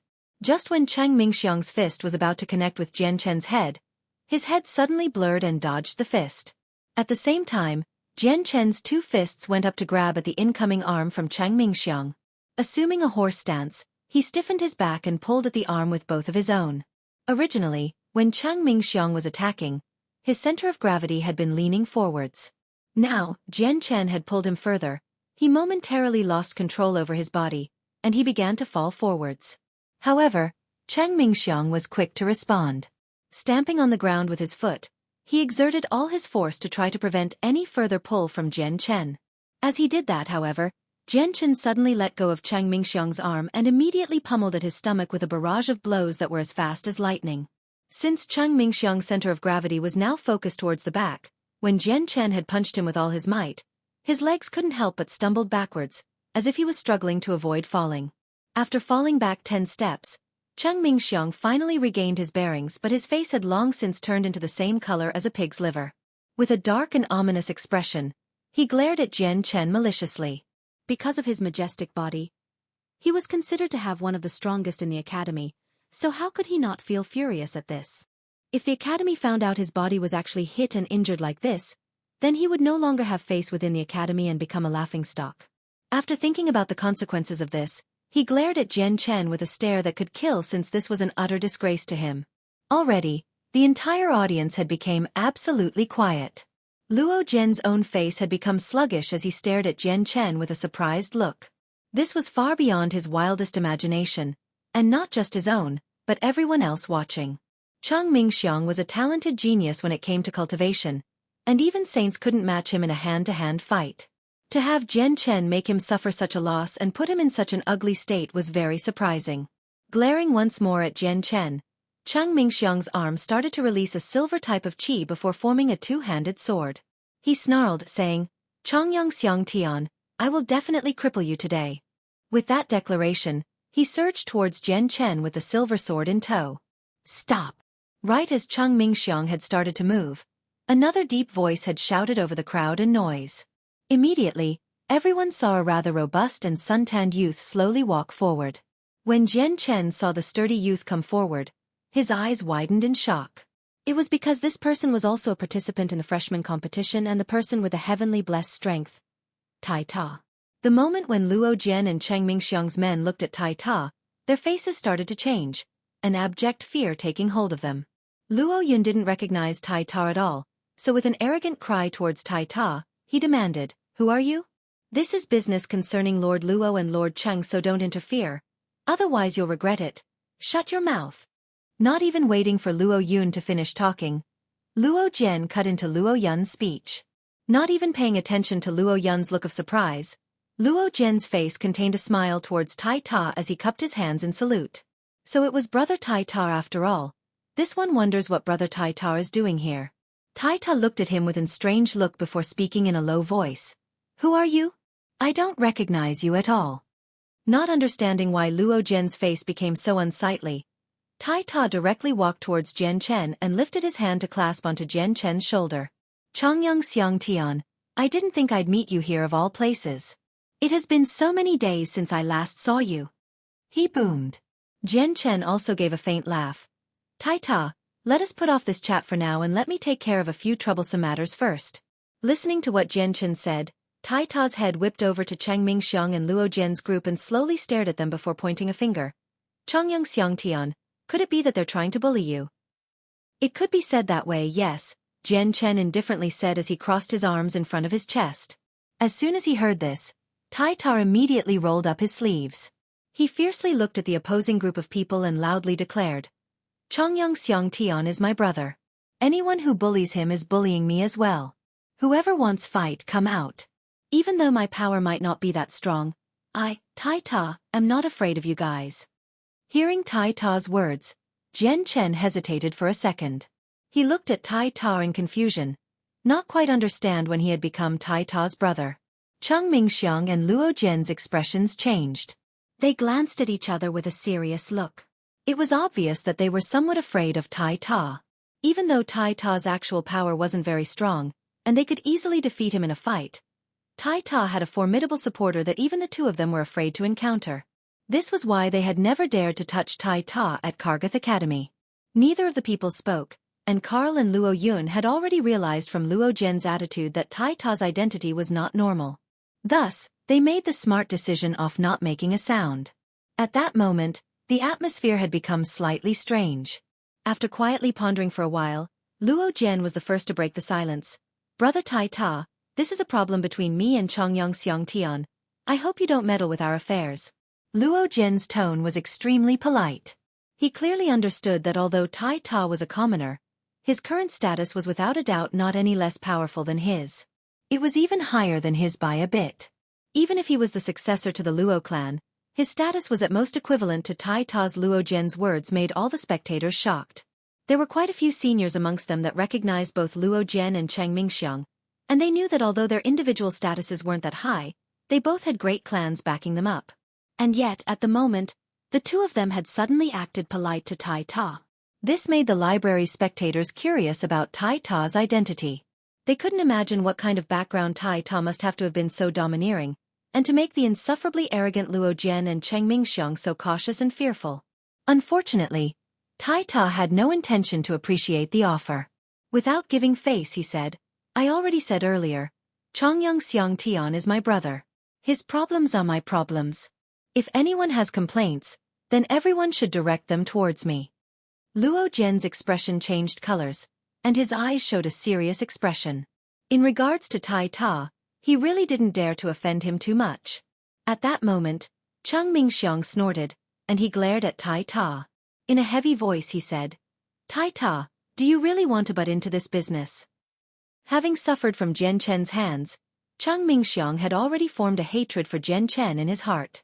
For a freshman that hadn't even reached saint level yet to have put him in such a difficult situation was definitely a humiliation to his genius. If he didn't clean this situation up now, then he wouldn't be able to enjoy his time at the academy in the future. That's right, I want to get involved. Tai Ta yelled back, his expression harsh. Even though he clearly knew how powerful Cheng Mingxiang was, Tai Ta still did not show any sign of fear. Jian Chen pulled at Tai Ta and said, Tai Ta, this is something between me and him. You shouldn't come. Otherwise you'll just get caught up in more trouble. Tai Ta's eyes flashed with anger, and he suddenly turned towards Jian Chen, frowning. Chongyang Xiang Tian, what kind of words are those? Do you think that I, Tai Ta, is someone who would be scared of these things? Do you not think of me as your friend? Hearing this, Jian Chen could not help but feel puzzled. When had he and Tai Ta gotten so close? They barely even met each other. The only time they had really interacted was during the freshman martial arts competition. Humph, Tai Ta. Since you want to suffer so badly, then don't blame me. Don't think that just because you're the headmaster's apprentice, I won't dare to attack you. Let me witness exactly how great the headmaster's apprentice's abilities are. Hearing Cheng Mingyan's words, Jian Chen was internally shocked. He hadn't imagined that Tai Ta had actually become the headmaster's apprentice. If this news was spread throughout the academy, it would spur a great craze. At this moment, Cheng Mingyang had already appeared in front of Tai Ta, and directly struck his fist against Tai Ta's chest. Because Tai Ta had a special status, Cheng Mingxiang did not dare to actually hurt Tai Ta, and his fist only used fifth layer force. In his opinion, even if he only used the strength of the fifth layer, it still wasn't an attack that a saint could receive, let alone someone below that, like Tai Ta. Faced with Cheng Mingxiang's attack, Tai Ta did not dare to be careless, and his face showed matchless concentration. He roared, then with his right arm seemingly as sturdy as steel, he fearlessly threw a fist at Cheng Mingxiang to meet force with force.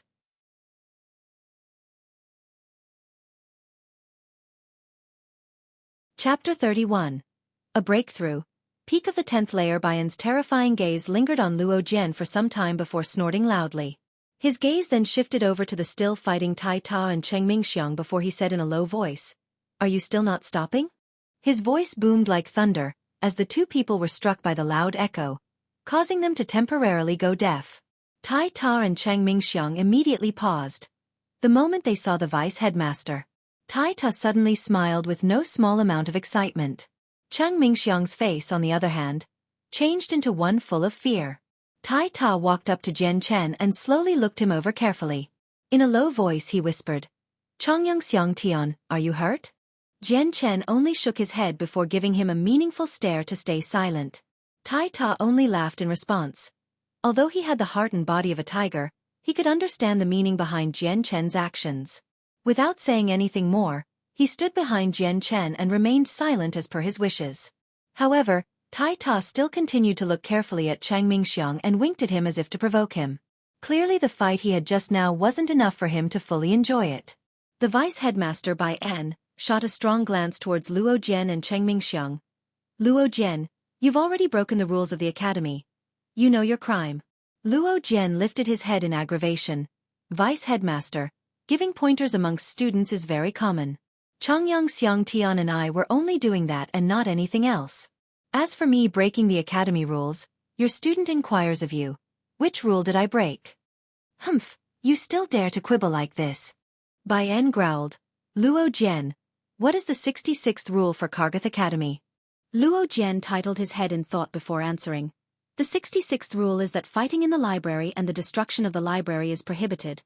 Bai En continued to stare at him. "If it weren't for me blocking your sword chi, then I'm afraid that the library gates would have been broken by you.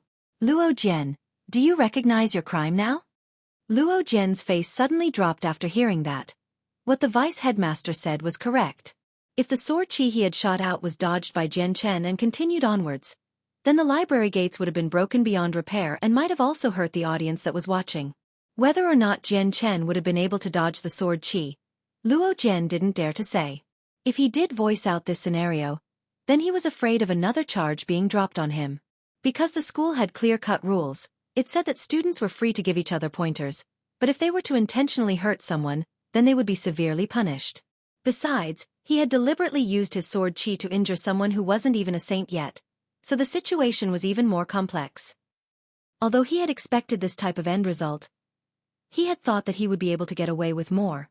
But since the vice headmaster was here, the situation had developed into a way he hadn't expected. Right now, in Luo Jian's heart, he could only hope that the vice headmaster wouldn't give them too harsh of a punishment.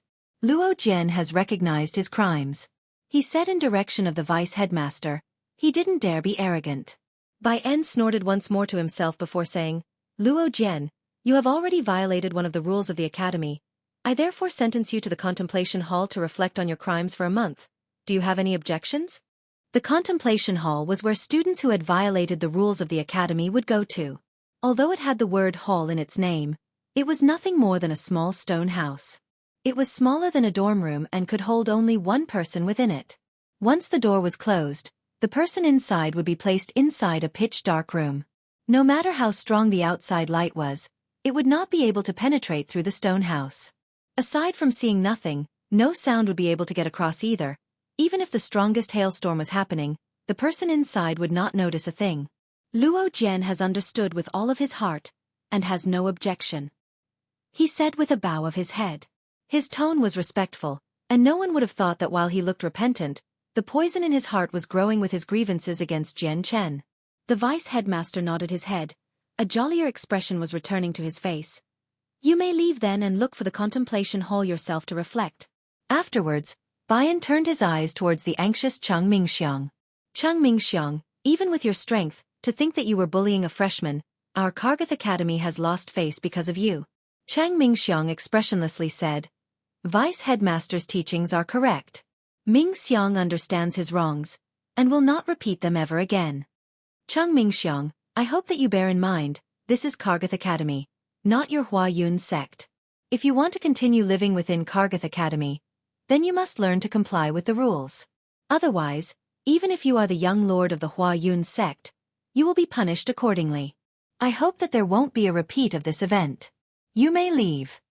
When it came to Cheng Mingxiang, the vice headmaster was somewhat afraid of the consequences and didn't dare to punish him anymore. Cheng Mingxiang did not utter another word, as he and his followers quietly left the place. Seeing the worst come to pass, Luo Yun, Chen Feng, and Carl did not continue to stick around, and left dejectedly. Once the crowds had dispersed, the vice headmaster's gaze rested on Jian Chen, and he smiled. You must be Chongyang Xiang Tian. Jian Chen nodded, and in a tone that was neither overbearing nor servile, he replied, Yes, I am him. The vice headmaster properly sized Chongyang Xiang Tian up, and his previously solemn expression disappeared. He smiled and said, having not yet achieved saint level and yet still managed to force Luo Jian to summon his saint weapon. Chongyang Xiang Tian, you're quite good. Vice headmaster, you're exaggerating too much. It was only due to a moment of fortune, Jian Chen plainly replied, his expression completely devoid of any arrogance. As his eyes gazed at Jian Chen's collected expression, vice headmaster Bai En nodded his head in praise. Chongyang Xiang Tian, you need to properly cultivate, and aim to become saint level as soon as possible. Many thanks to the vice headmaster's concern. I will definitely continue to cultivate diligently, Jian Chen smiled. Afterwards, Baien's gaze returned to Tai Ta. Tai Ta, although now that you're the headmaster's apprentice, your identity has changed, you must still remember that only by improving your own power by yourself will you really earn people's respect. Only that way can you support yourself in Tian Yuan continent. Do you understand? Tai Ta cleverly nodded, and replied in a muffled voice. Tai Ta understands. Yes. The vice headmaster nodded, and continued. Although you are at the peak of talents, and your future is boundless, you cannot, under any circumstance, become confident. You must always face everything in a calm and collected manner. You also cannot learn anything from those aristocratic families, since you are now the headmaster's apprentice. Your future training will be more arduous, and you will have to spend more time on cultivation. You definitely cannot waste the headmaster's painstaking efforts. At these words, Tai Ta patted his chest and promised Bai En, vice headmaster, don't worry. I, Tai Ta, will definitely cultivate diligently. I will absolutely not make master lose face. The vice headmaster smiled and nodded, leaving the room. Once he had left, Jian Chen and Tai Ta chatted for a bit longer, and after exchanging goodbyes, Jian Chen returned to the library to read his books. When Jian Chen returned to the library, the students originally watching from within the library all disappeared without a trace. Not long after, the two moving news had traveled around the entire Kargath Academy at an unbelievable rate. The freshman martial arts competition's second place, Tai Ta, actually became Kargath Academy's headmaster's apprentice. Moreover, he had an intense fight with the cultivation genius, Cheng Mingxiang. The freshman martial arts competition's freshman ruler, Chongyang Xiang Tian, used only his bare hands, and managed to force a middle saint level Luo Jian to use his saint weapon in a battle. Finally, Luo Jian disturbed vice headmaster Bai En, and ended up being confined in the contemplation hall for a whole month as punishment. These two pieces of news had already been spread to every corner of Kargath Academy in the short span of 2 hours' time, shocking both teachers and students alike. At the same time, Tai Ta had become the most well-known celebrity in Kargath Academy. He was originally just a commoner, but now that his identity had gone through world-shaking changes, nobles that had originally looked down on him because of his background now looked at him with new expressions. From that day on, Tai Ta had also become the child that people with varying amounts of influence tried to rope into their families. Although Jian Chen's name had also spread around the academy, It had already completely been overtaken by the extreme radiance from Tai Ta's news. However, Jian Chen paid no mind to it. Despite this, there were still many female students that looked at Jian Chen with sparkling gazes of infatuation. Jian Chen's appearance was extremely handsome, and was definitely not any lower than any other male in Kargath Academy. Combined with his unique grandeur and his powerful abilities, he was definitely a lady killer. Thus, in Kargath Academy, Jian Chen had become the white prince in many of the girls' hearts. Ever since the battle at the library, Jian Chen's days had been anything but calm. Every time he entered the school grounds, he would be swarmed by countless male students trying to come up with various excuses to fight him. Even when he went to the library to read, he would still be harassed by quite a few people, making it so that he couldn't even read peacefully. Up until now, Jian Chen had also acted and disciplined a few people because they had been condescending children from rich backgrounds. However, perhaps because Jian Chen was too forgiving in his discipline, his attempts had close to no deterring effects, and were pretty much completely overlooked. Finally, the helpless Jian Chen was forced to bring the books back to his dorm to read under the vice headmaster's permission. Aside from reading, Jian Chen spent almost all his spare time cultivating. The time flew by, and in the blink of an eye, 3 months had already passed. It was morning, and the sun had just risen. Sitting cross-legged on his bed, Jian Chen gradually opened his eyes, and in that instant, a light flashed within his eyes. Jian Chen lowered his head and slowly spread out his palms. He saw that his hands were empty, as the Class 3 monster core he had been holding had already completely disappeared. Sensing the strong saint force flowing through his body in a manner similar to great rivers, Jian Chen finally smiled. He had broken through to the 10th saint force layer. After 3 months of cultivation, he had already broken through to the 10th layer. He was only 1 step away from reaching the saint level, and could break through at any moment. The Class 3 monster core from the freshman martial arts competition had already been completely used up by him. Although it was said that Class 3 monster core contained large amounts of energy, the amount that Jian Chen needed for his cultivation was far greater than that of an average person's. After all, the abilities that he achieved through his cultivation were extremely terrifying. Thus, a Class 3 monster core that could allow an average person at the 8th layer reach a middle saint level, could only help Jian Chen reach the peak of the 10th layer.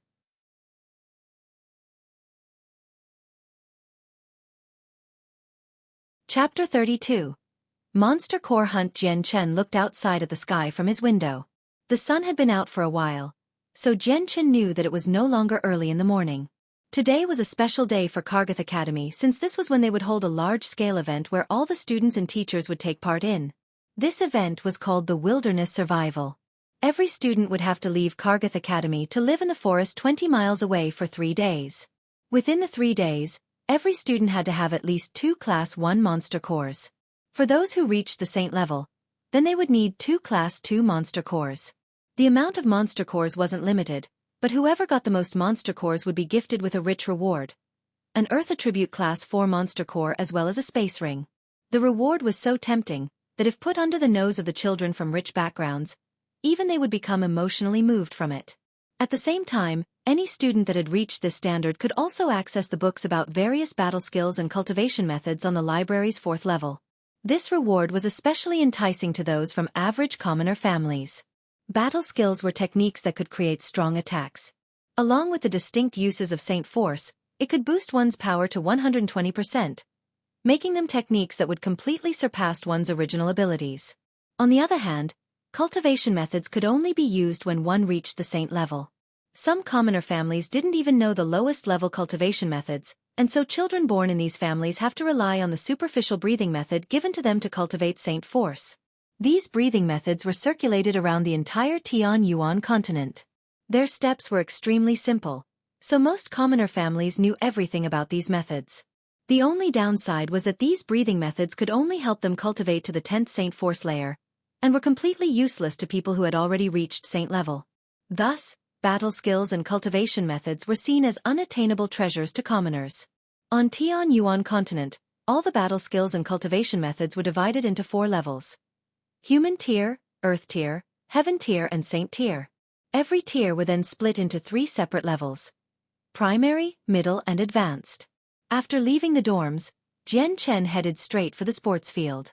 The event had already been announced 3 days ago and by now, Almost all the students had finished their preparations for it by sharpening themselves to the peak of their abilities. By the time Jian Chen had arrived at the sports field, the place was already swarming with people. However, it was still obvious to see that the people were split into two groups. One of the groups was a gathering of all the nobles and the other group was entirely made up of commoners who did not have any major backgrounds. All the students that had not yet reached saint level were holding a steel weapon that were glistering under the sun. Since they were facing beasts, the school administration had allowed them to choose their own weapons. Jian Chen walked over to the weapons rack. However, when he saw all the weapons there, his brows could not help but knit together. The good weapons had pretty much all been chosen by the students already, and the only ones remaining that were of decent quality were the heavy-type weapons that required a lot of strength to use. They were not at all compatible with Jian Chen. Jian Chen swept a glance over the entire weapons rack. When he noticed a fractured iron rod that was about the thickness of his finger, his eyes suddenly lit up. He exerted all his strength to pull it out, only to discover that the iron rod was about 3 inches long and its surface was already completely covered in dark yellow rust marks. One of the ends had an extremely sharp point. Jian Chen weighed the rusted iron rod in his hands and then tested its sturdiness, before nodding in satisfaction.